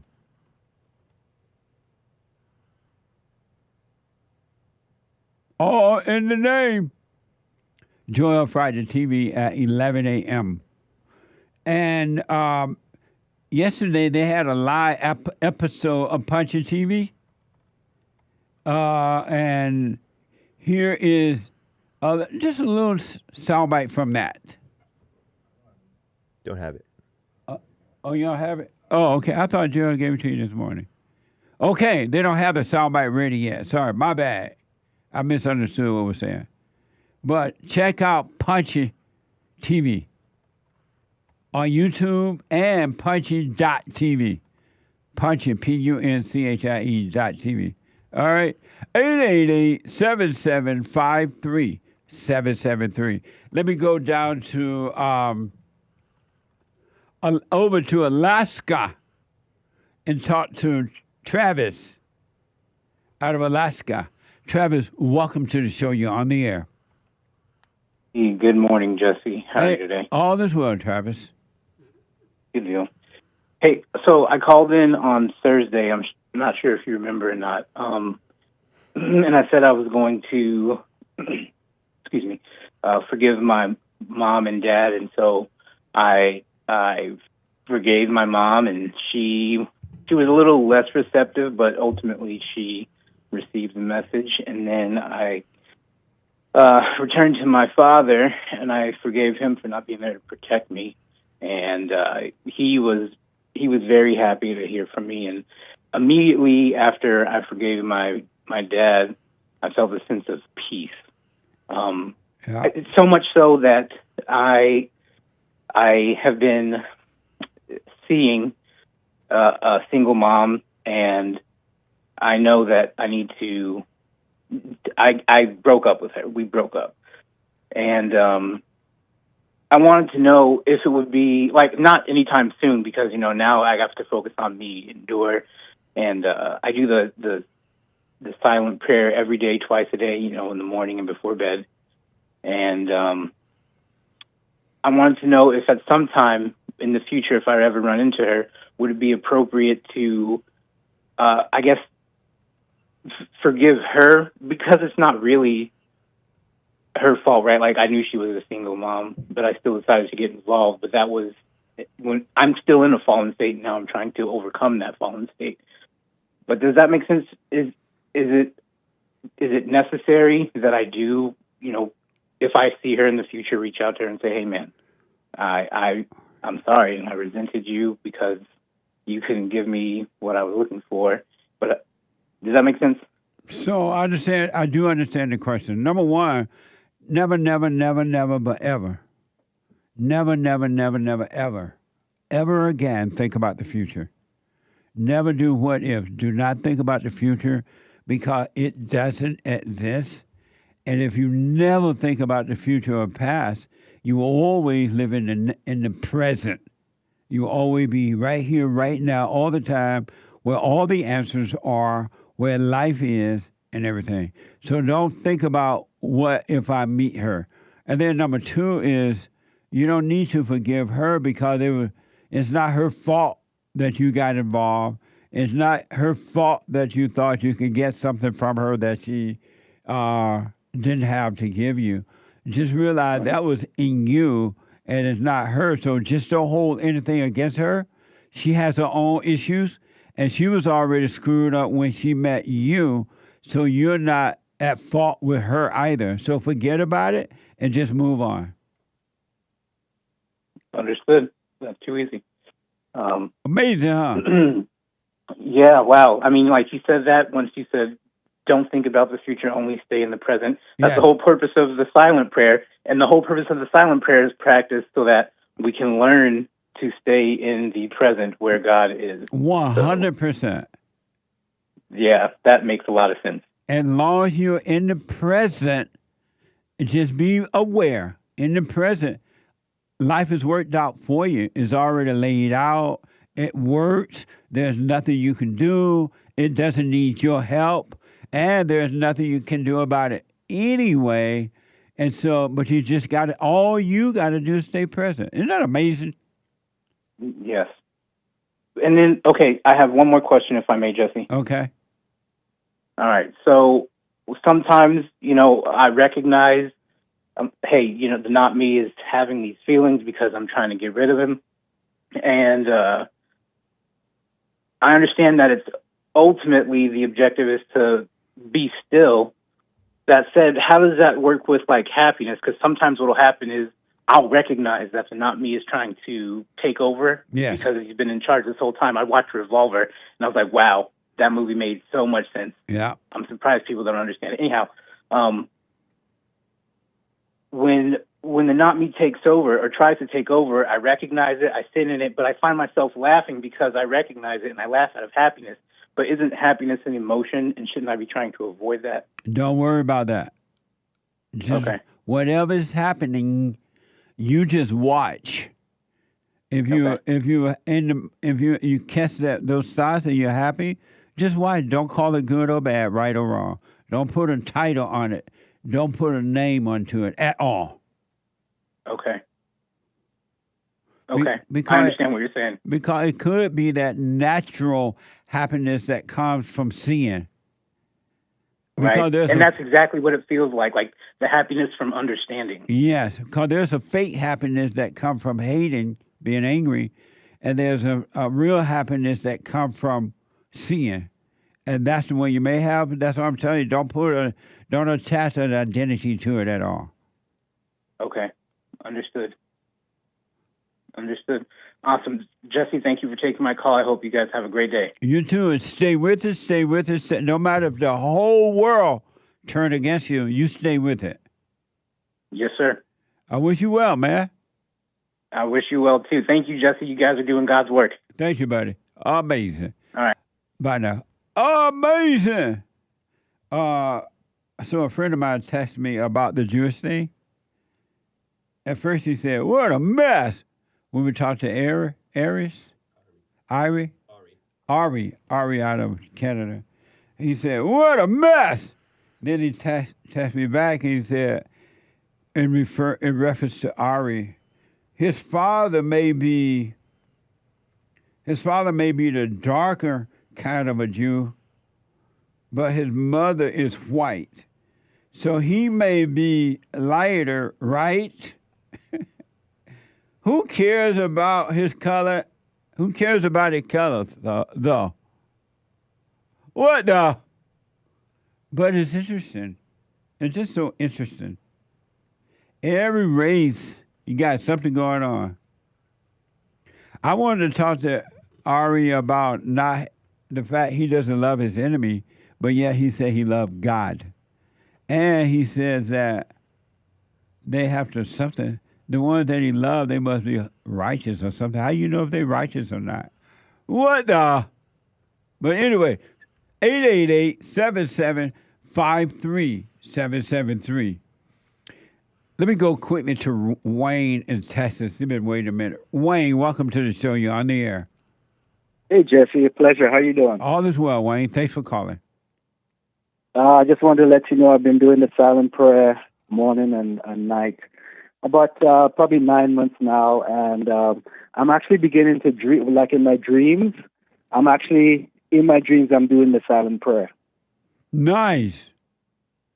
I feel like a secret agent when I walk around, you know. It's so exciting. I mean, I'm excited. Well, stay with it.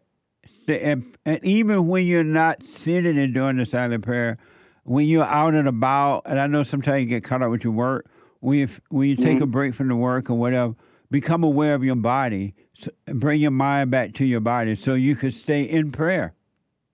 Yes, absolutely. Amazing. Biblical question. Yes. Amazing. Amazing. You have the biblical question? Yes. Oh, the biblical question. What, I mean, are you one with yourself? No. And why do you say no? Because he dead. He dead. What no? All right. Amazing. All right. I appreciate you responding to that, Wayne. And I'll put my little 2 cents in on Sunday. But you stay with it, man. Yeah, I got one more. What's that? We say that the fight is not against flesh and blood. Right. It's against spiritual and principalities, right? Yes. Now, do you believe that the white man can build a better city than any other man? Yes. So isn't that kind of like dividing like the races, like thinking one race is better than the other? No, because the white man has proven that he's more talented. If you notice, all the white countries is where everybody's trying to get to. And when they get there, they destroy it because it's not in their nature to even keep it going or make it better. Yeah. Have you noticed that? I noticed that, but I'm thinking more that there are two types of people, which is the alpha people and the beta people. Right. And so even black or white, if you're going to create a good society, you would be alpha. But you only see whites building a good society. That's true. I mean, I can't argue with that. But I think there are only two people or two types on the earth, male and female. You got men acting like females and being all beta. But what does that have to do with white people building a better society? Well, they just happen to have an alpha culture. They happen to be basing their stuff on biblical principles, and therefore the alpha came out. So you agree with me then that only white people build an amazing society? No, I think yes, on the earth, yes. However, you do I agree? think that I agree, yes. Oh, okay. However, I think that where we really need to get to is to get everybody to be alpha, and then we'll have a perfect society. That's never going to happen. I know. So now you see, I'm not dividing by saying that it's white people who build amazing society, right? I'm not dividing about right. Oh, okay. But you no, you're just observing. Now, like for me, for example, I grew up in a black country. Are you black? Everybody was black. I had and are you black police officer. Can you hear me? Are you black? No, I am. I wouldn't. Yes, I am black, but I don't call myself black. I don't identify as black. Oh, you call yourself white? No, I call myself regenerated. What? Regenerated. What does that mean?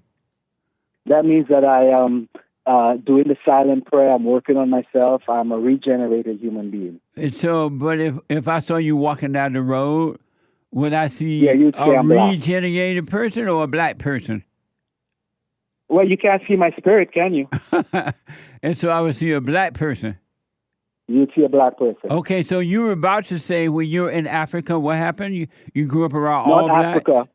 Not Africa. I was born in a country where it was majority black. Okay. So it was 90% black, 10% white. Uh-huh. And whenever we were kids and we got in trouble, we would not say the white man beat us up. We just say the freaking police brutality. You know, or if something happened, we wouldn't really identify with race since all of us are black. Right. We'd say, "Oh, the priest did that." We would never think about the white man did that. Nice. Does that make sense? Yeah. Nice. So when I think of myself, I just think of myself as a man, and if Jesse can do it, I can do it. If you can fly an airplane, I can fly an airplane. If you can dig a ditch, I'm a man. I can dig a ditch too. That's I don't look at it as white and black. Right on. Yeah, it does. So nice. That's yeah. But I mean, there's nothing we can do. We're in a hole here, and we have to do what we got to do. I'm glad that you're waking up the races, and right on, my brother. Thank you, Wayne. I appreciate it, and I'll put my little 2 cents on Sunday. Thank you, buddy. All right, Jesse, take care. And stay with it, man. I will. I'm staying with it. Right on. Amazing. It's a spiritual battle, folks. We wrestle not against flesh and blood. It ain't got nothing to do with racism, period. Zero. Super chat. Super.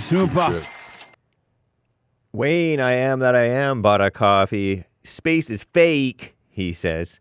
What? Space is fake. Space, like outer space? Yeah. Okay. The distance from Earth to the moon is 290,000 miles. And the distance from Earth to our space station is 300. The ratio being 0.0010344. In other words, 1,000th of a something. Anyway, compare this to the distance from Dallas to Houston, 350 miles. It would be like walking half a mile and saying you're in the neighborhood of Houston. Baloney! Our so-called space exploration is not in space, but within the atmosphere of Earth. Space of fake. Wake up, y'all. I don't understand any of that, and what's his point? Because I keep on saying space is real, guys. Oh, he's responding to you. Maybe, because I talk about space in the news, hate news. Oh, okay. So it could be that. I got you now. Okay. Thank you. I'm going to take a walk over to Houston, see how long it takes. Or Dallas. Yeah. Amazing. Thank you. You responded to hate. I appreciate it. Yes. Aries won with a diamond yesterday. No message. Thank you. Thank you. Main Man Maynard on Rumble says, "Hey, Jesse. You got to know how to rumble. Why are you so tough on black people? Do you want your people to be better? Or is there something else going on?" I don't know who my people are. He mentioned black people, and so who am I? And he capitalized the B in the word black. Who am I harder on? My people, whoever they are, or you mean like my family, my blood people, or the black people? Which one is he talking about? I asked. Be a little clearer for me. I can safely assume. Assume? Yeah. No, you're not supposed to assume. But in this case, I am supposed to. Oh, okay. That he's talking about black people. He thinks that black people are your people. Why? Because that's how shallow people think. Oh. And if he thinks you're hard on them, you're tough on them, then that's. I'm pretty sure that's what he's thinking. I'm quite sure. I don't want to assume, so I'm not going to assume. But I treat everybody the same. That's everyone for sure. The same. I definitely treat everyone the same, and you're not supposed to capitalize B for black. Thank you. Why does he do that? Ever since George Floyd, the mainstream media has started capitalizing the B for the black. Really? To kiss up to the black radicals who've been capitalizing the B for black for years. Is that true? Yes. I've never heard of that. Well, maybe I've heard of it, but I forgot. Yeah. No, don't capitalize B for black. That's not proper. And now some of the whites are trying to capitalize the W for white.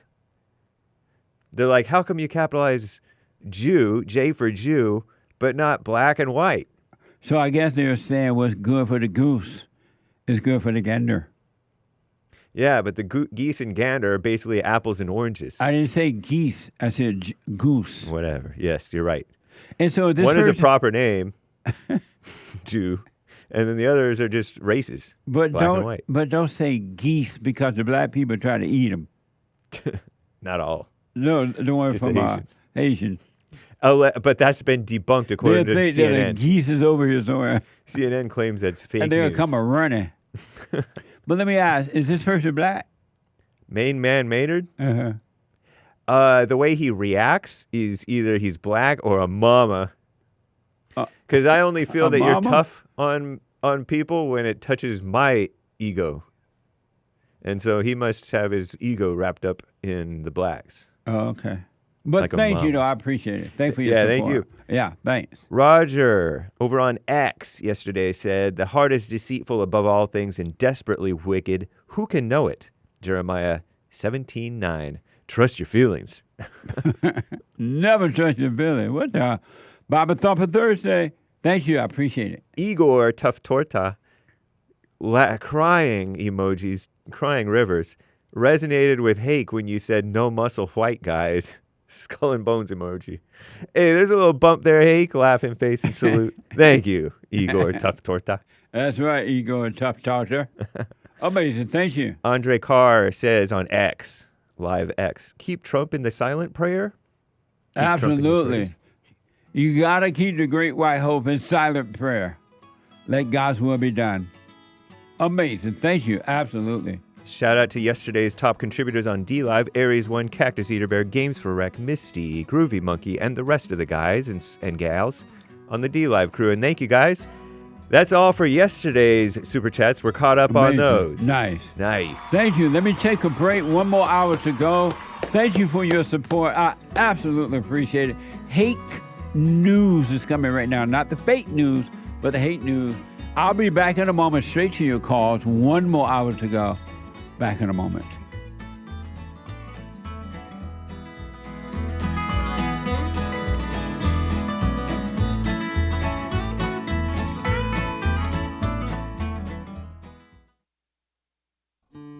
We have a counseling service, and I have to admit, thanks to God, it is the best counseling service on this side of heaven.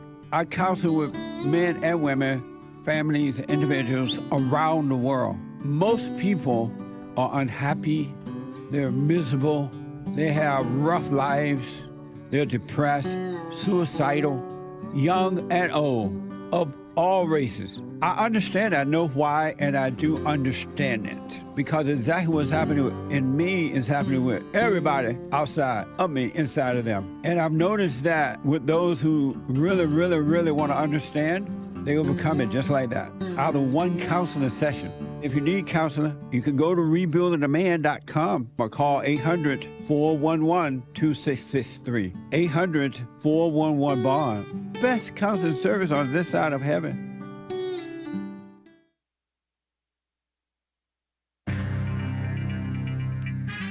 A whole lot of mess going on in the world. North Carolina flooding. A little update on that Titan little submarine thing that tried to go down to the Titanic. You know, that the one that imploded. You saw many implosion videos on American Anchor Baby. And that Boeing strike, the commie employees, ingrates, trying to strike when Boeing is weak. Terrible. This is the end of hour 2 of the Jesse Lee Peterson Show. It's Tuesday, Country and Western Tuesday, September 17th, AD 2024. There is one line open, I do believe, guys. You can call in right now to get on hold, to get on air with JLP in hour 3. But first, Hake News, not fake news. After the Jesse Lee Peterson Show, you can go check out thehakereport.com. That's my show. Monday through Friday, 9 to 11 a.m. Pacific Time. That's 11 to 1 Central. That is noon to 2 Eastern. Then Joel Friday TV right after that. We are part of the JLP network. Catch Punchy TV. We had a live episode yesterday, 2 p.m. Pacific. And then, of course, American Anchor Baby at 4 p.m. Pacific, 6 Central, 7 Eastern. American Anchor Baby on YouTube, Rumble. He's also Gorgonzola, I believe, on D-Live and other platforms. So cool. North Carolina floods Commie Nonsense Network. CNN reports historic rainfall in North Carolina has flooded homes, stranded vehicles, and forced water rescues.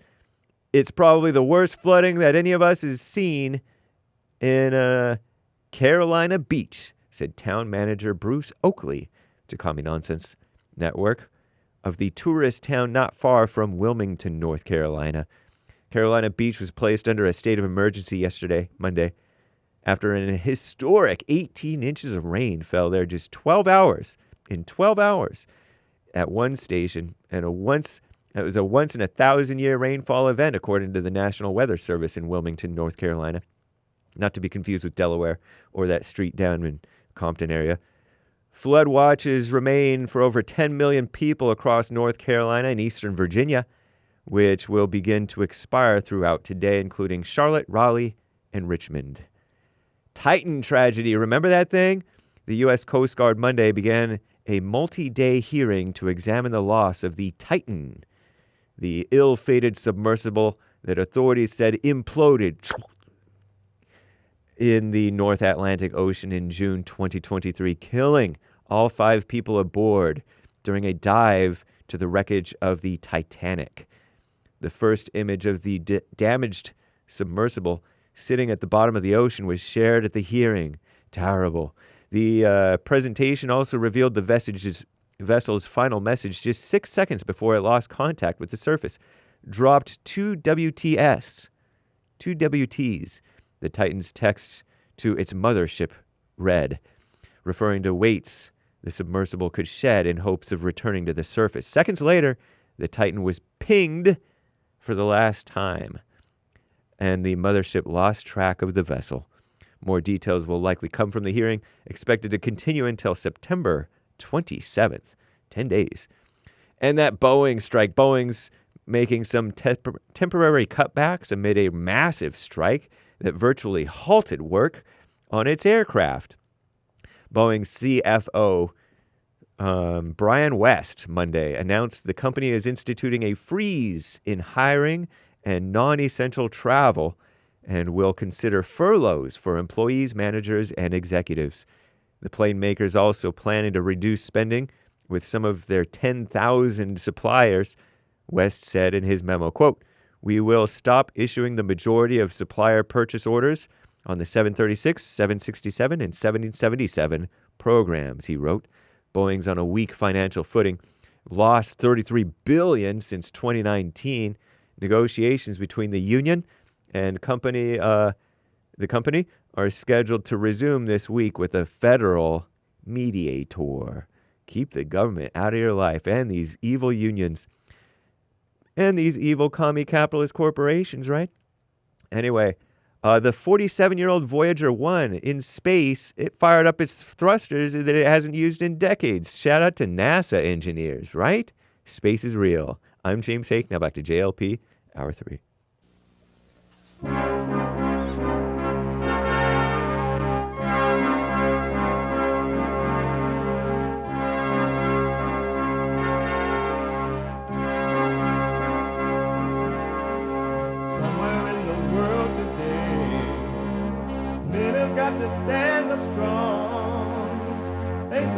about themselves to understand what went wrong. I know we can find a way. I know we can find a way. I know we can find a way to stand up, stand up, stand up.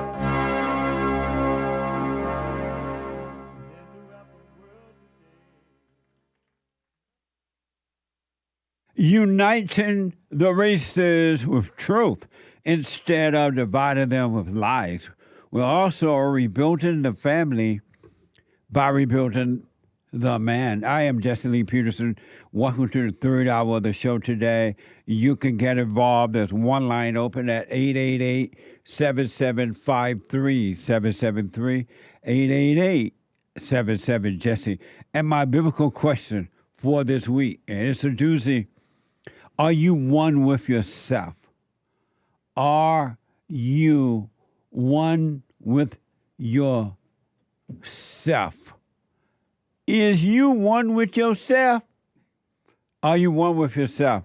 We have, you can, if you're running around, folks, you can listen to the show on your iPhone, iPad, no matter where you are and what you're doing. You can listen to it live by going to the talk stream line at 605-615-4131, 605-615-4131.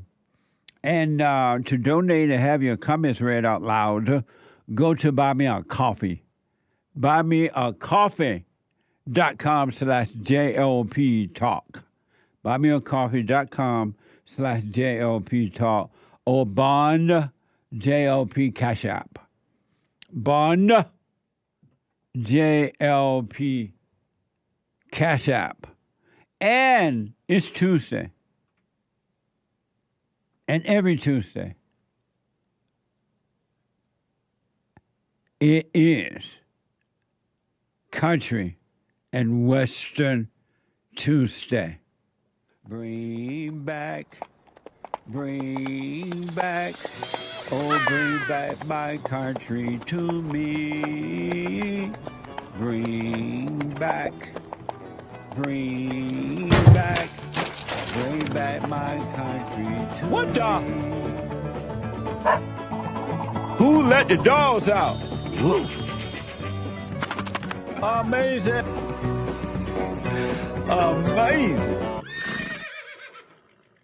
Amazing. 888-7753-773.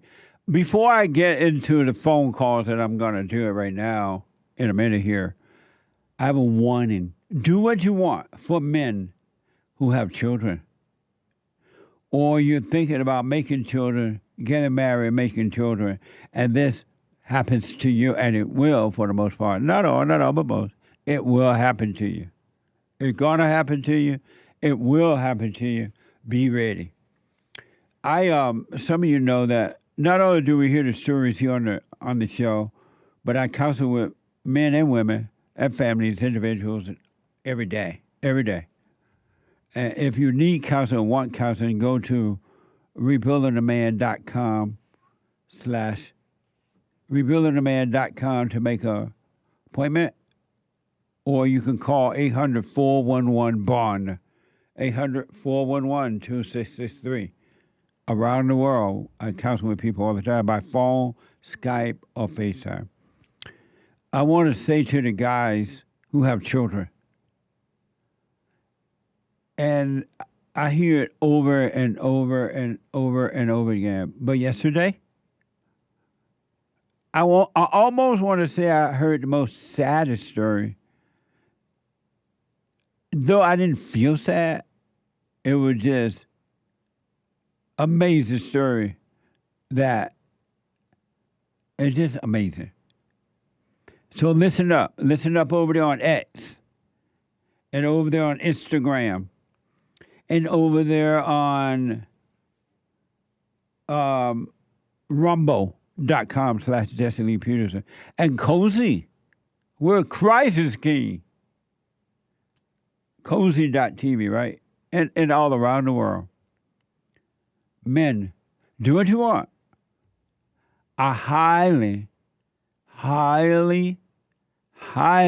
but do what you want. It's on you. It's your life. I recommend that you stop going to court, hiring lawyers, wasting your money trying to get custody for your children.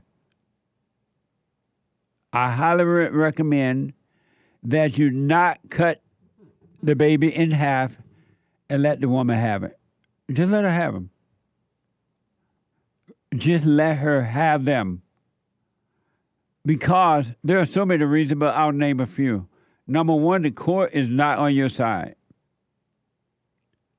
It will never be on your side. The men and women of the courts are always on the side of evil. They're on the side of the woman. And she knows how to fake it, to cry. She knows the right words to do to set you up, to make up things about you and say in the court about you that's not even true. But because she says them, the court will just take her word for it. The lawyers and the courts, the judges, male and female. And the women know that. Whether they're black or white or Asian or Chinese or Japanese or whatever, Mexican, the courts are on the side of the woman because the courts are evil. No longer fair courts. And so for that reason, number one, let her have them.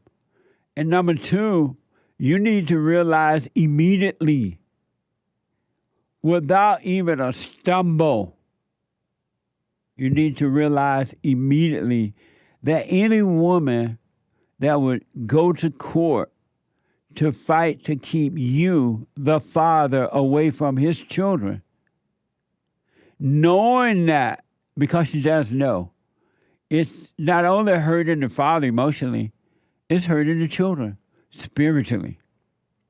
Because all children, male and female children, yearn for the father. They love the father. They want their fathers.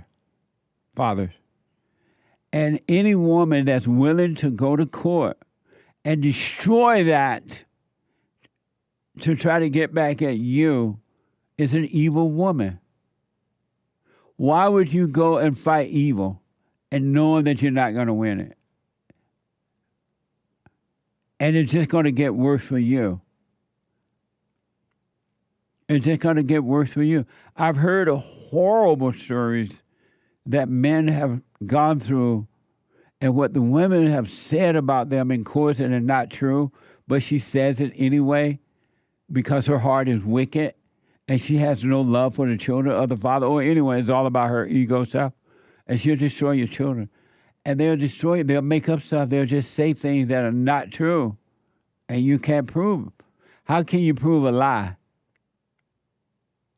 That's why you should never try to prove a lie. A lie cannot be proven. Don't argue with the devil. So anytime the first little sign that she want to keep your children away from you, let her have them. And you start working on you and let God's will be done.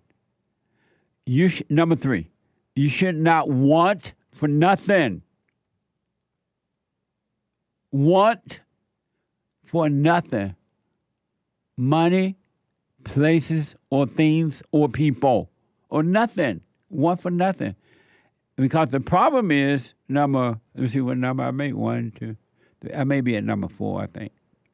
Number 4, the reason you're suffering, men. Oh, by the way, let me go back to number 3 with the court thing. Your lawyer taking your money too. That's why I call lawyer. The lawyer in business to make money. And the lawyer know you're not going to get your kids. But the lawyer need the money. And they got a job called lawyer. So, And then when you go to court, you got to pay for your lawyer, the woman's lawyer, and the child. They have a court representative. You got to pay for that. A counselor for the child. And then they make you give the woman child support, spousal support. You end up broke all around. I don't care how much money you got. You lose. So stay out the court. And number 3, the reason, listen to this. The reason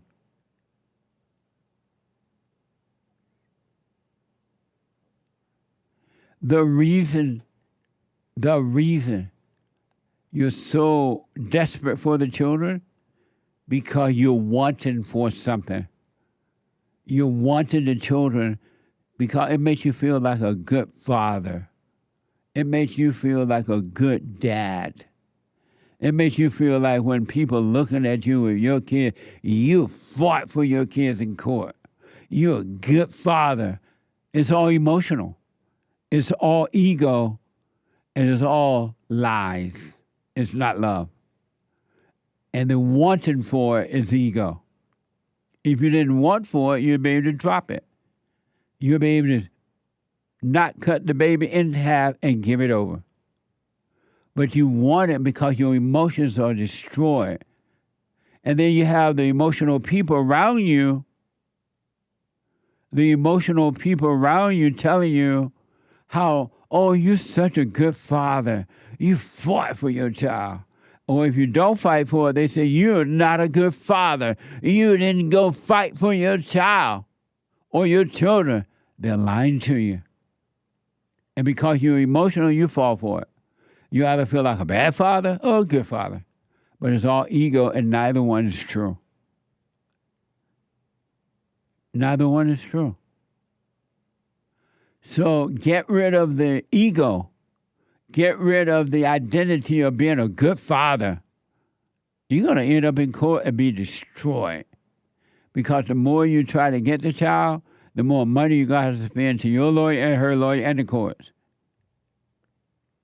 But if you want it for nothing, you'll be able to let the child go, or children, and you will have nothing to lose. Nothing gained, nothing lost. But you're wanting, and you become emotional about it. Stop that. Your emotion is a sign that something is wrong, not something is right. Not that you love your children because you're emotional and you're crying because this woman is taking you to court to take your child. It doesn't make you a bad father or a good father either way.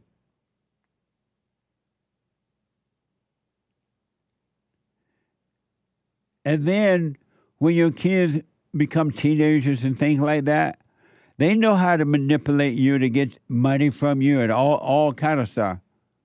You don't love me, you're not there. And the mother knows what to tell the children in order to manipulate you when they are around you to get your money and to get whatever they want from you. Tell him he's no good. Ask him why he only sent you $100 for your birthday. And the kids will do it. And the kids become just like the mother because they came on the mother's spirit. And you can't save the children. Men, drop it. Let it go. Want for nothing. They're not your children anyway. They belong to God.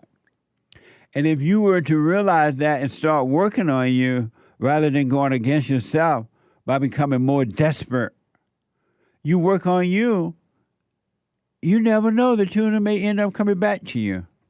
And if they don't, it's fine. If they do, fine. But if you want them back because you want it for something, you'll get them back and they'll destroy you.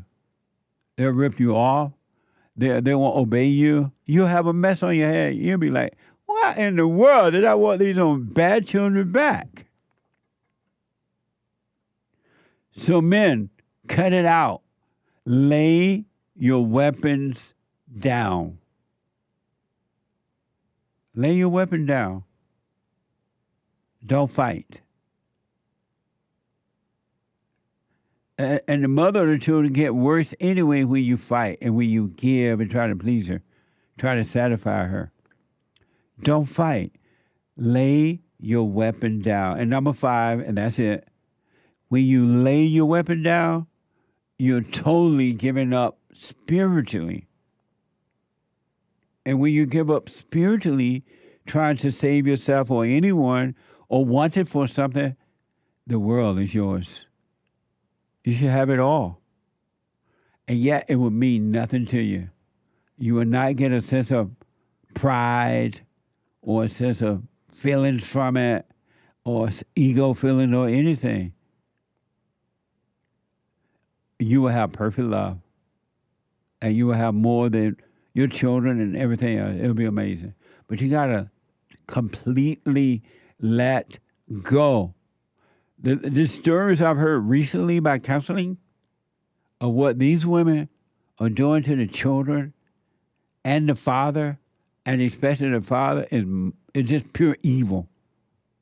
Why do you fight with evil inside yourself and inside of others? Why?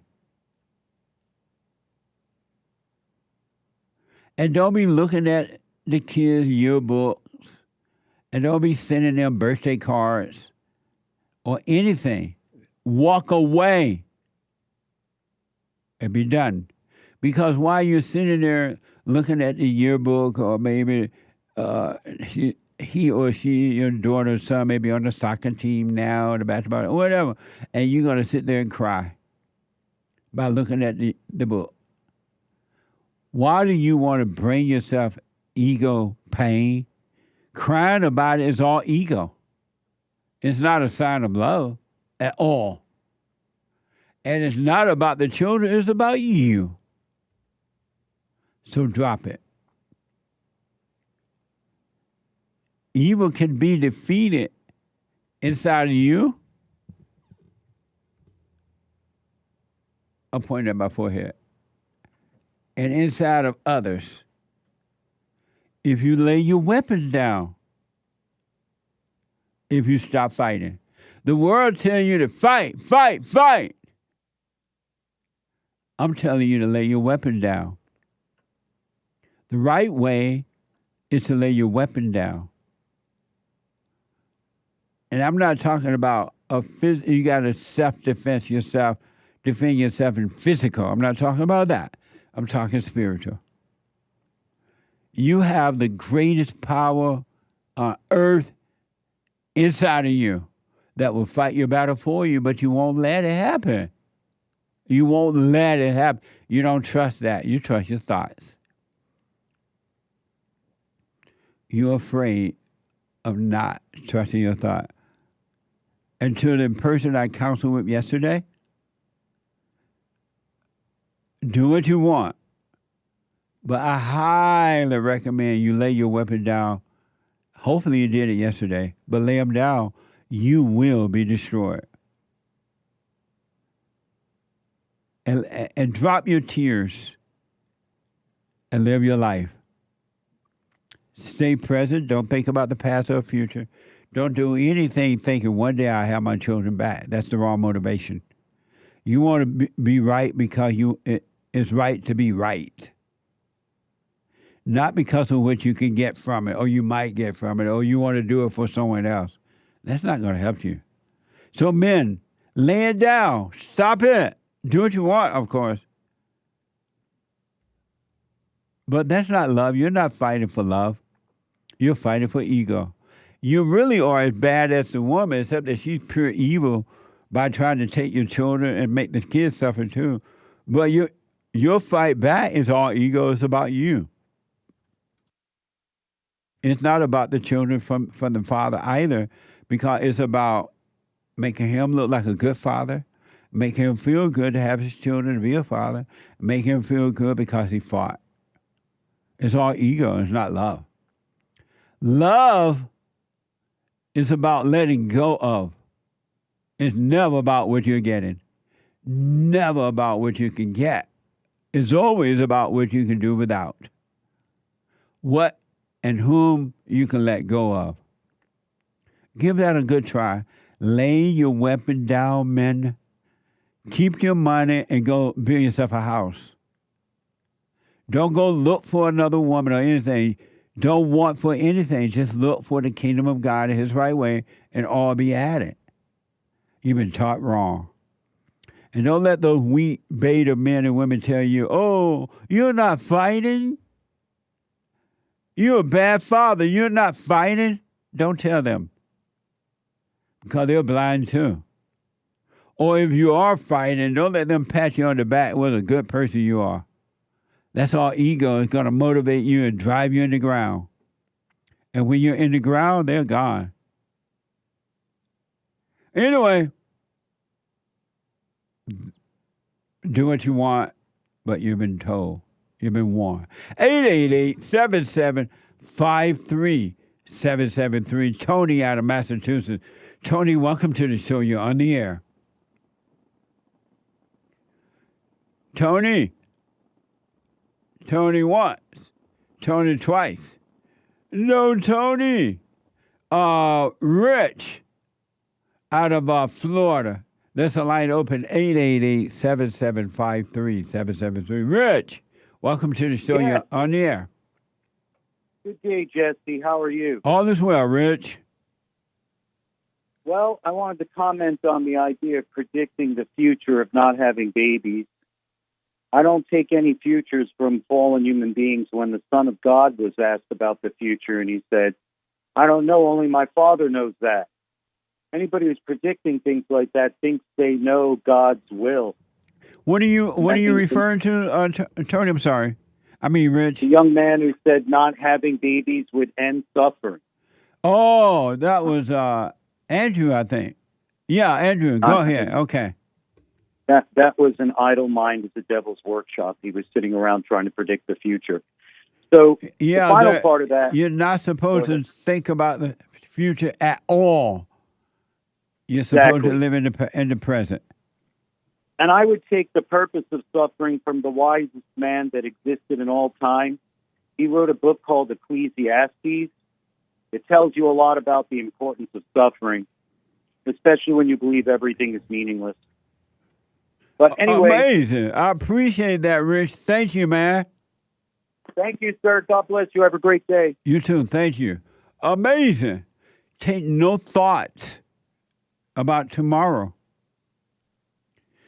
Haken said it's Solomon, not Ecclesiastes, Solomon. 888-7753-773. Oh, Solomon wrote Ecclesiastes, allegedly? Okay. Solomon wrote Ecclesiastes, so both are right. Let me go quickly to Patrick out of Denmark. Patrick, welcome to the show. You're on the air. Hi, thanks a lot. And shout out to Hake. I was on the Hake report yesterday. It was a lot of fun. Shout out to Hake. Thank you. I just want to answer your biblical question this time. Are you one with yourself? Okay, so this is a paradox. Who? And I am... a pair of socks? Just like the previous caller. He says a pair of socks? You said this is a pair of socks? I am one with myself. Excuse me, Jesse, I am mumbling. I am one with myself. Oh, nice. And, yes. And at the same time, I am not one. How do you know you're one with yourself? I don't. You don't know that you're one with yourself? What I know is that I am one with myself because I am my mother and my father bodily, but yet I am one because I'm not separate from my mother and my father. They gave birth to me. So I am one in that sense. So let me just, I'm black and slow, Patrick, so I'm sorry. So you said you are one with yourself, but you're not one with yourself because you're your parents? I am one with myself because my father, I was conceived in my mother's womb, and she gave birth to me, and so I'm one with myself in that sense. But how are you one with yourself? And I'm not responding to the biblical question myself. I'm just saying, how are you one with yourself and your father conceived you through your mother? As such, I am one with myself. I am who I am. And who is the self that you're one with? The self that I am one with is the bodily self. But I want to say that the spiritual self is separate. So we are half spirit and we are half body, meaning that the spirit is away far from home. My home is beyond this earth, and my body, it will decay, it will expire and become dust or part of the earth, just like so. And even in a different tone, I want to say that, like everyone, I think Trump is awakened, right? To become one with ourselves is to awaken to who we should be, like Jesus did, like Moses did, and Trump is currently doing. Amazing. I appreciate you responding to the biblical question. Do you mind if I add one more thing? Okay. Because I just want to say to all the viewers that pursue with all your heart, soul, and might to become reborn. Because we're going to see the Black Plague again. We're going to see awful things if we don't turn this thing around, all of us. Amazing. Thank you, man. I appreciate that, Patrick, and thank you for responding, too. I appreciate it. You're welcome. Bye. Bye, buddy. 888-7753-773. One line open there. Let me go to Todd out of Indiana.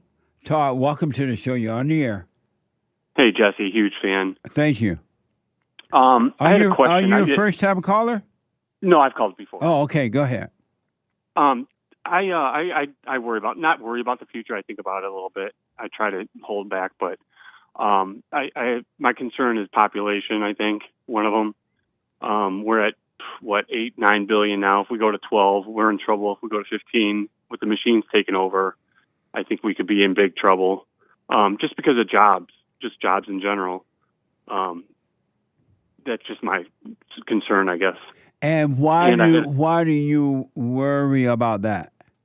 I'm more concerned, but like I said, because I think that, well, first of all, you have third world. What good is it doing you to worry about that? None. It's not really doing anything. It just gets worse, I guess. Like I said, I try not to think about it, but it just, it's just there. It's just black and white, Right, because a worried mind is a dark mind, and worry presents itself as the light when it's really darkness, and it pretends to be giving you the answers.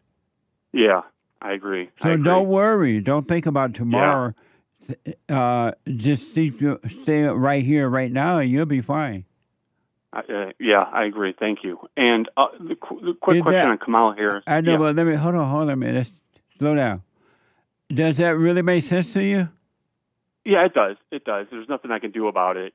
It's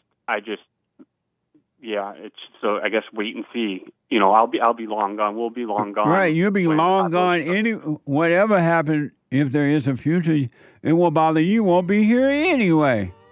Yeah, I guess that my concern is kids and grandkids, which again, it's the same thing. They'll be long gone as well. I had a question about Kamala Harris. Okay. And I've heard you say that the country is gone and it won't be back. I'm sort of optimistic about that. I think we're still. Todd, hold for a minute. Let me take a quick break. Hold on. Okay. 888-7753. Quick break. Back in a moment.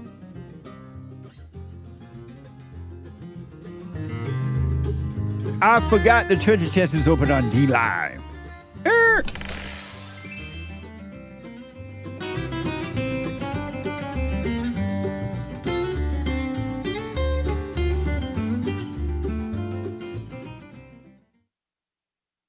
So I asked the question, are you better than a child molester? I've discovered over the 30 years of counseling, the one thing that's missing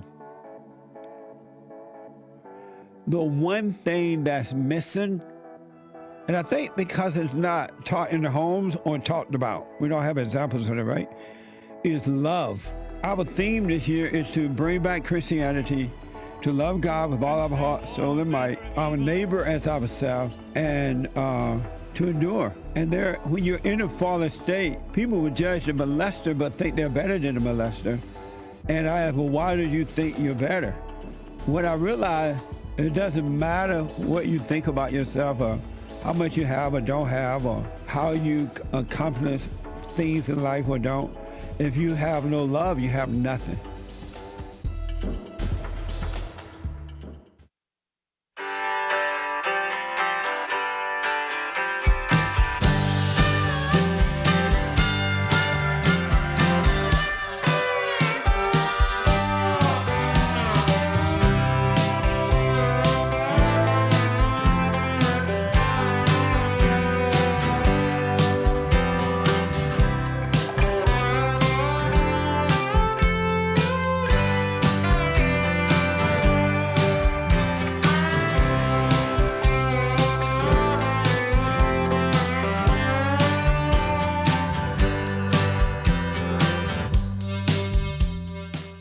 Okay, welcome back. 888-7753-773.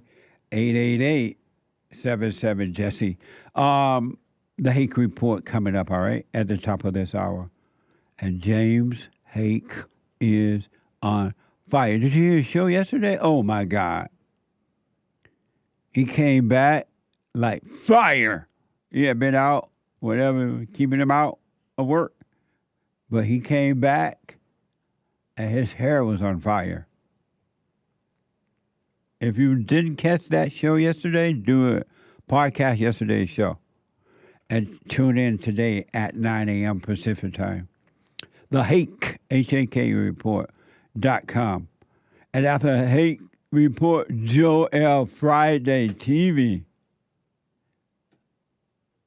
Amazing. Yesterday he dealt with, one of the things he dealt with, Joel Friday TV, he black. He dealt with that father that was arrested as a result of the son shooting up a school or something, I believe. It was interesting. Podcast that one too, and then today at 11 a.m. tune in and yell at him. Well, you don't have to yell at him. But Joel Friday TV, you don't want to miss it. He black. And then ladies, if the Lord is willing and the creek don't rise, Thursday, Women's Forum. Thursday night at 7 p.m. for ladies only.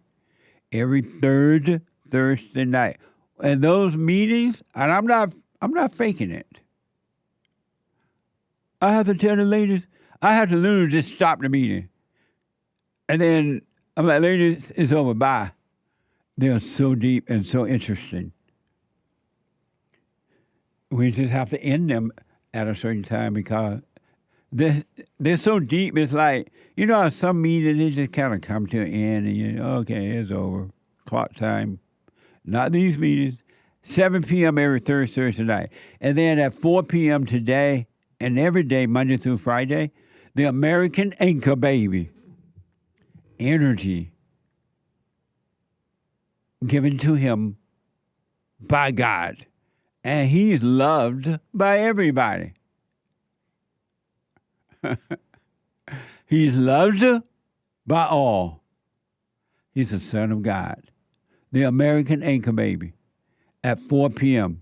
All right. Thank you all for your super chat, your support. I do appreciate it. And go donate, make a donation to Bond. And do all your social Bond at rebuildingtheman.com/donate or call 800-411-BOND. 800-411-2663. And do all your little social media stuff. Like, follow, ring the bell, subscribe, and do all that on X and everywhere. We're on X, JLP Talk on X. Let me go quickly to back to Todd. And Todd is concerned about the way the country is going, and I know what he means by that. Mm-hmm. And also, you have a question about Kamala Harris. Yeah. if she wins in November, it's a wrap. Right. I mean, I think we're in trouble already. But yeah, the Democrats, not all, but a lot of bottom feeders like parasites. They're just from bottom to top. They're just low down. I mean, the Republicans aren't great either, but the Democrats are just vicious. They're evil. Evil, yeah. From Maxine Waters to Kamala to, I mean, Nancy Pelosi. I mean, I could name drop for an hour. Yeah, but the whole party. Yeah, and I think they're behind trying to kill Trump. I mean, I could be wrong. You know. Well, I don't know about that allegedly, but I do know that they don't want Trump in there. That's for sure. Yeah, yeah. And the quick question I had on Kamala is well, you mentioned in the past about the country is gone, it's not coming back.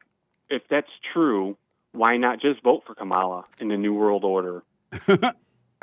So you're going to overcome evil by voting for it? No. I don't vote. If I do vote, it will be for Trump. Right. But I'm just saying, I don't know if it's a Democrat thing or a New World Order thing. They're already coming out with world currency. But I don't want you to worry about this, because if you're working on yourself and you're overcoming evil within yourself, then God put the earth here for you. And he will take care of you right here on earth. You will have paradise in the midst of all the hell around you. Because the hell around you would be inside of other people, and it would be their hell and not yours. And you would be on the earth, but not of the earth. You would not be a part of it. You'll be fine. It's a little hard for me to understand that because I'm an atheist. You're an atheist? So I am. Did you see the interview on the Father State last Friday with the Satanist? I did, and he's an atheist. He's not a Satanist. I don't know why he calls himself that. And he seems like a pretty chill guy too. Yeah. He's got a son. He lives his life. He seems pretty on the even keel. He loves music. It's pretty wild that but that's. I mean, atheists are sort of like that. They're sort of liberals. If you the old school liberals, not these nutbags these days. So are atheists? I got the impression from that interview that atheists are Satanists. Yeah, I don't. Are you a Satanist? No, I'm not. Are you an atheist? Atheist? Yes, I am. Well, then you're a Satanist. If you say so, I don't believe that. I don't believe it. I don't believe in heaven or hell. I wish I would, but I just can't go there. I just can't go there on that. Oh, you can't. And So if you can't believe in hell, why are you catching hell inside yourself?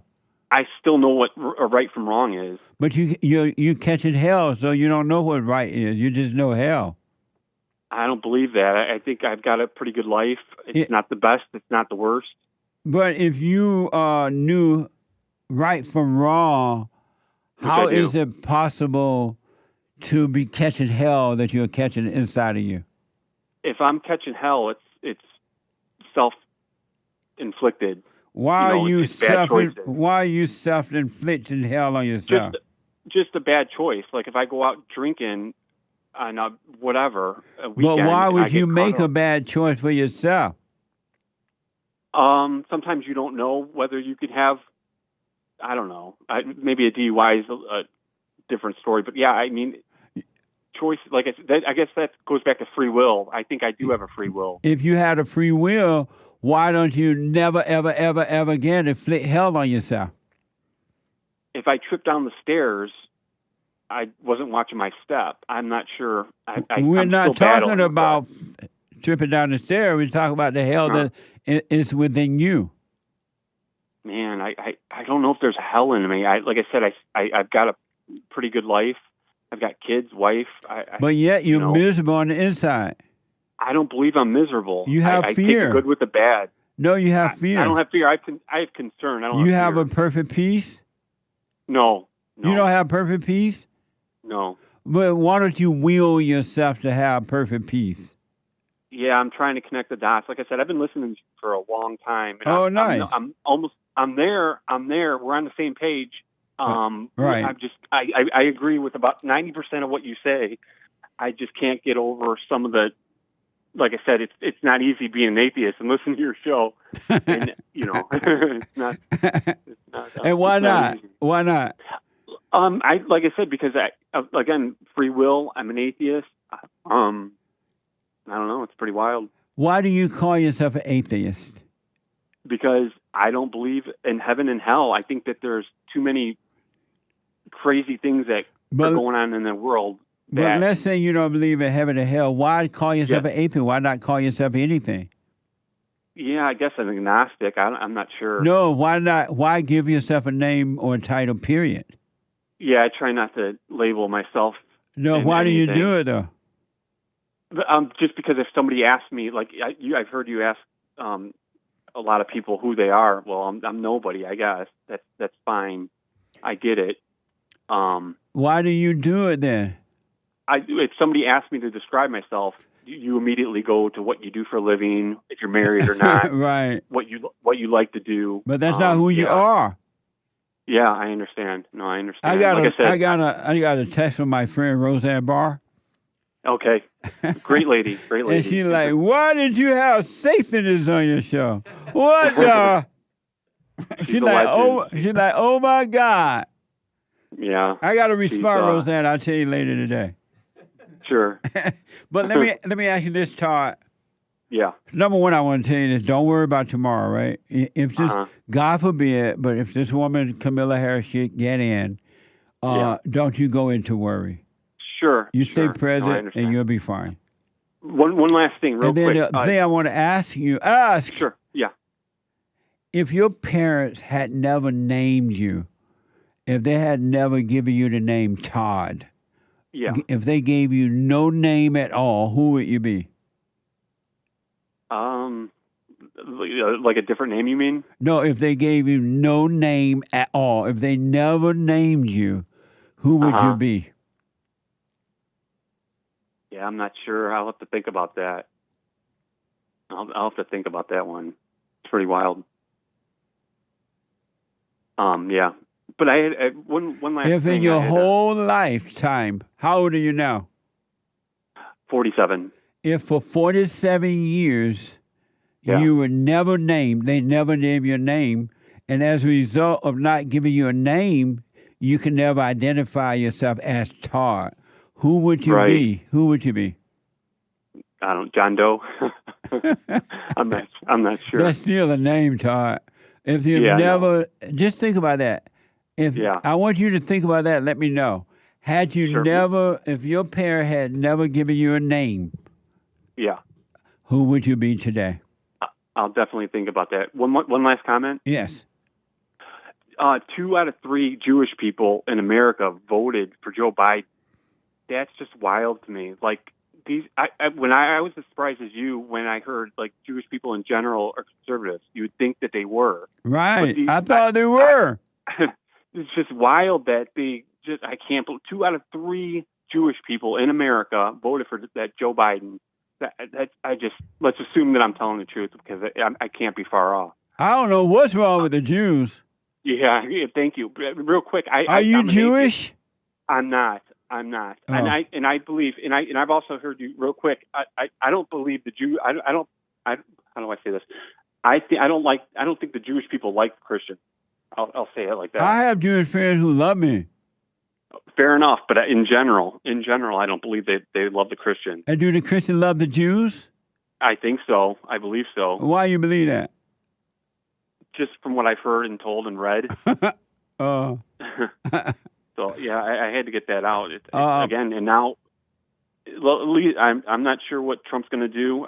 Like I said, I called before. I'm a big supporter of Putin. What he does in general, I love Trump. The Dream Team. I don't trust. I don't like Netanyahu. You know who the Dream Team is, right? Yeah, I know. Who is the Dream Team? Netanyahu, Putin, and Trump. I rest my case. Well, I'll give you 2 out of 3. I don't trust and I don't like Netanyahu. Why not? I think he's evil. I think that. But why do you think that? Do you know him? I think, in general, I do. I think Israel's trying to get us in wars. They're always. But you're thinking that. You don't know that to be true or not, right? Like I said, let's assume that I'm telling the truth. Assume. Never assume. I hear you. When you assume, you make a assume out of yourself. I hear you. Listen. Yes, sir. Are you voting for Trump? Yeah, I'll probably vote for Trump. Are you going to vote for Trump? I think I have to register soon if I do. Are you going to vote for Trump? Yes, sir. All right, go register, man. You're not even registered. Yeah, I've never voted before. So you're going to let Kamala Harris in there by not voting. And you're worried. What the? Yeah. Oh, Don, you're a little controversial. You're talking about illegal immigration. I said it's illegal. What a mess. What a mess. So Todd, you have no reason to complain about the borders or Kamala Harris getting in or anything because you don't even vote. Yeah, I guess you're right. Netanyahu or anybody, you don't even vote.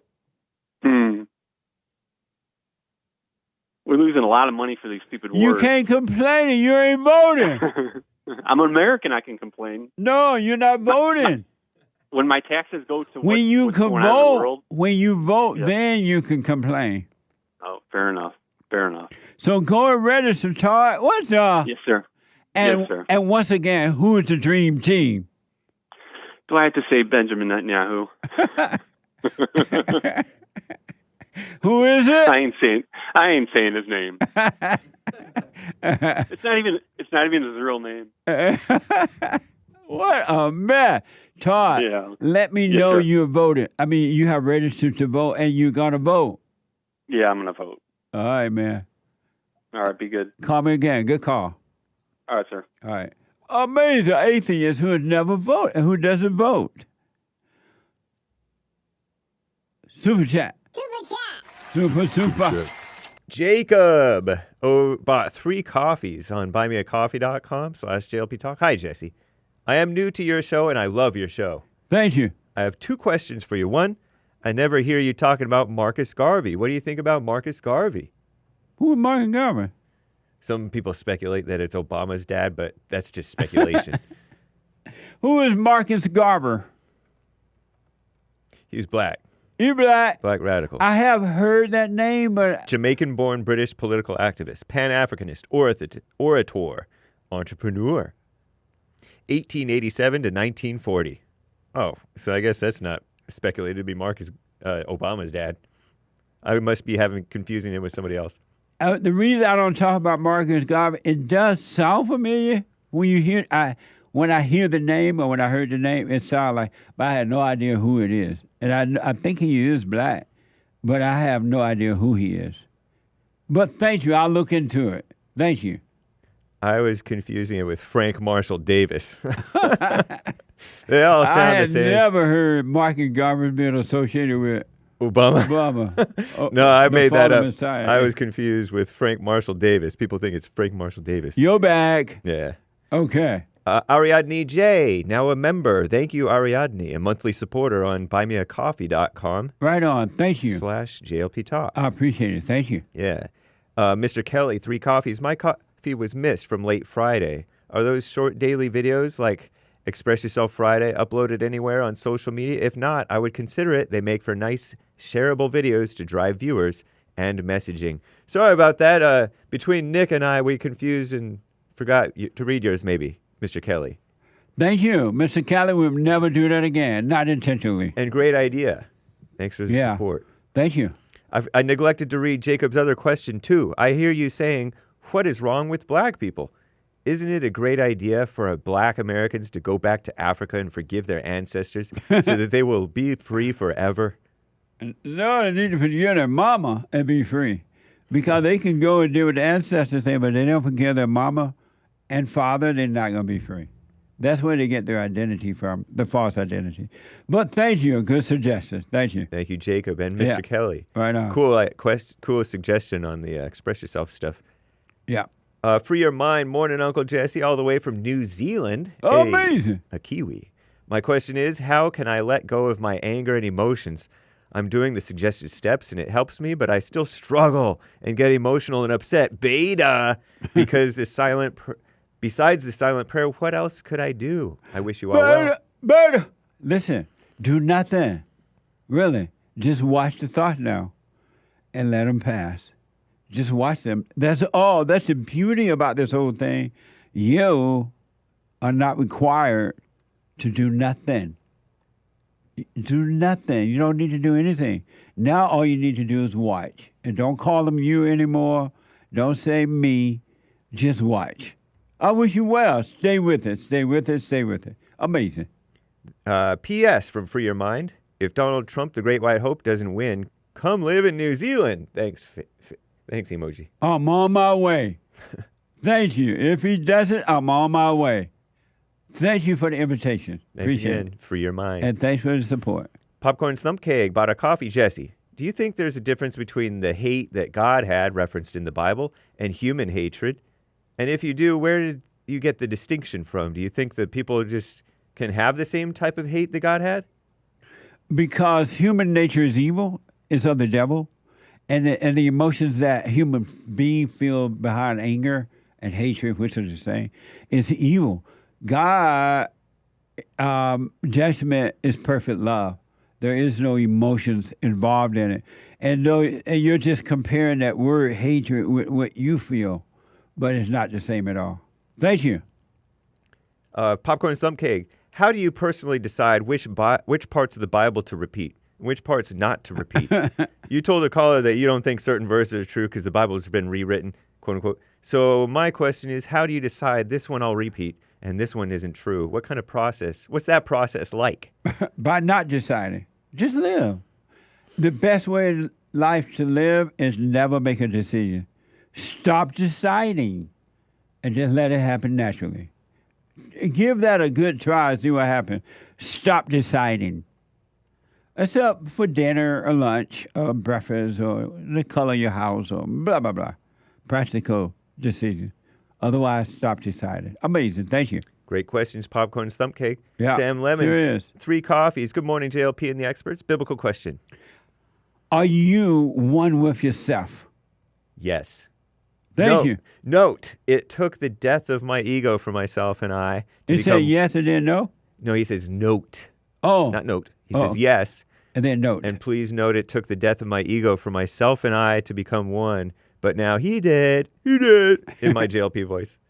It's easier to stay in tuned with who I am becoming, quote unquote. Amazing question. He did, and thank you for responding. Stop there. Okay. I want to squeeze in some calls. We're coming to the end here. Thank you all for your support. Thank you, guys. And we'll pick up on the rest of those tomorrow, too. Thank you all. Let me go quickly to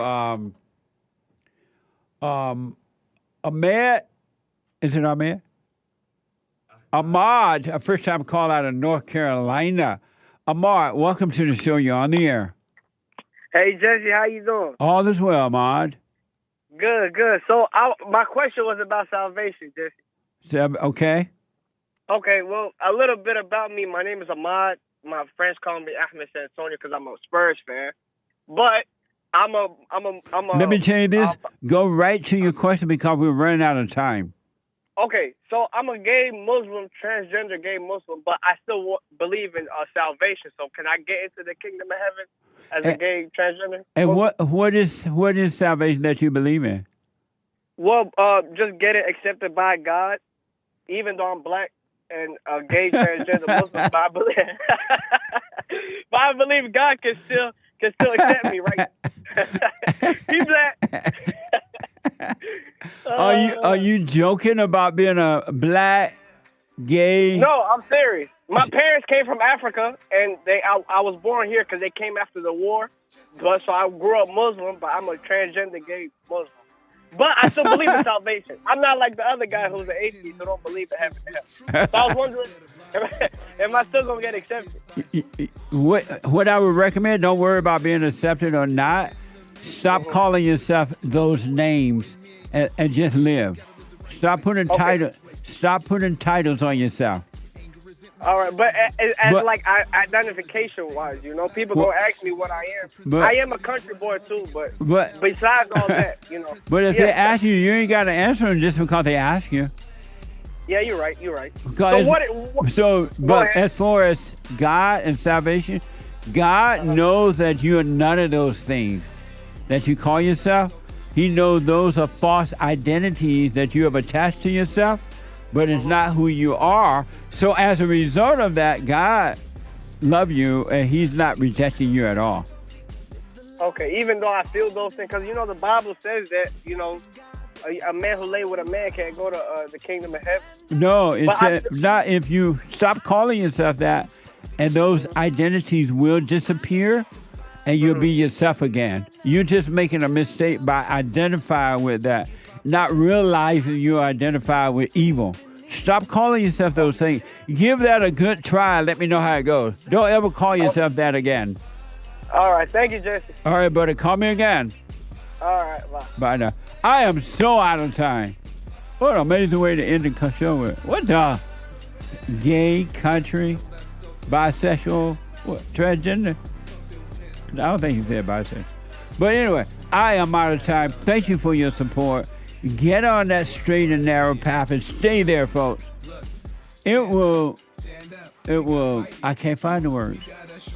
I'm looking for the word grace. But I'm going to need mercy with grace. Joy only take grace if mercy is with it. Amazing.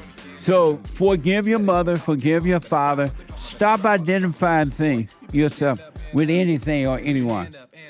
Give it a good try. Never call yourself anything else again. See what happens. Do the silent prayer, rebuildingtheman.com/prayer, and watch. And you will overcome. Juan out of Washington State. Hey, Juan. Juan out of Washington State. Sean out of Spain. Hey, Sean. Rick out of Hampton, Virginia. Hey, Rick. And the caller just dropped. I'll be back tomorrow. What is it? Man Who Hour, third hour. I forgot. He sounds like a normal black American young man. He does. And a little country, but it definitely does. I'll be back tomorrow. Thank you for your support. We'll finish the super chat tomorrow. The Lord is willing to create no right. The Hake Report is coming up now. The Hake Report. And after that, Joel Friday TV, he black. And then the American Anchor Baby at 4 p.m. Joel at 11 a.m. Hake at 9 a.m. Bye, y'all. I made it.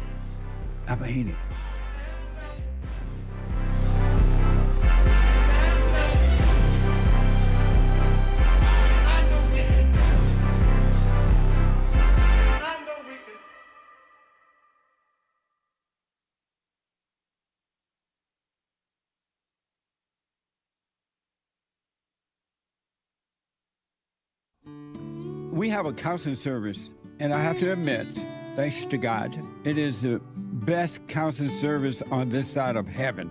I counsel with men and women, families, individuals around the world. Most people are unhappy, they're miserable, they have rough lives, they're depressed, suicidal, young and old, of all races. I understand, I know why, and I do understand it. Because exactly what's happening in me is happening with everybody outside of me, inside of them. And I've noticed that with those who really, really, really want to understand, they overcome it just like that, out of one counseling session.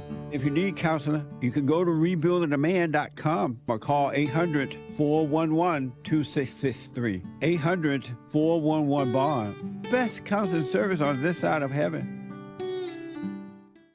I have books that are amazing. I highly recommend you get them. 7 Guaranteed Steps to Spiritual, Family, and Financial Success Guide. Even if you're not starting a business, but you have a job, or you're on welfare, it can help you if you do. Be doers of the word, all right? From rage to responsibility. From rage. That's what I write about in the first chapter, especially how I overcame. Scam. How the black leadership exploits black Americans. They're using them, and blacks are too willing to be used. And then my last book, The Antidote, Healing America from the Poison of Hate, Blame, and Victimhood. They are all amazing books, and they are helpful. Go to rebuildingtheman.com if you want an autographed copy, or call 800-411-2663.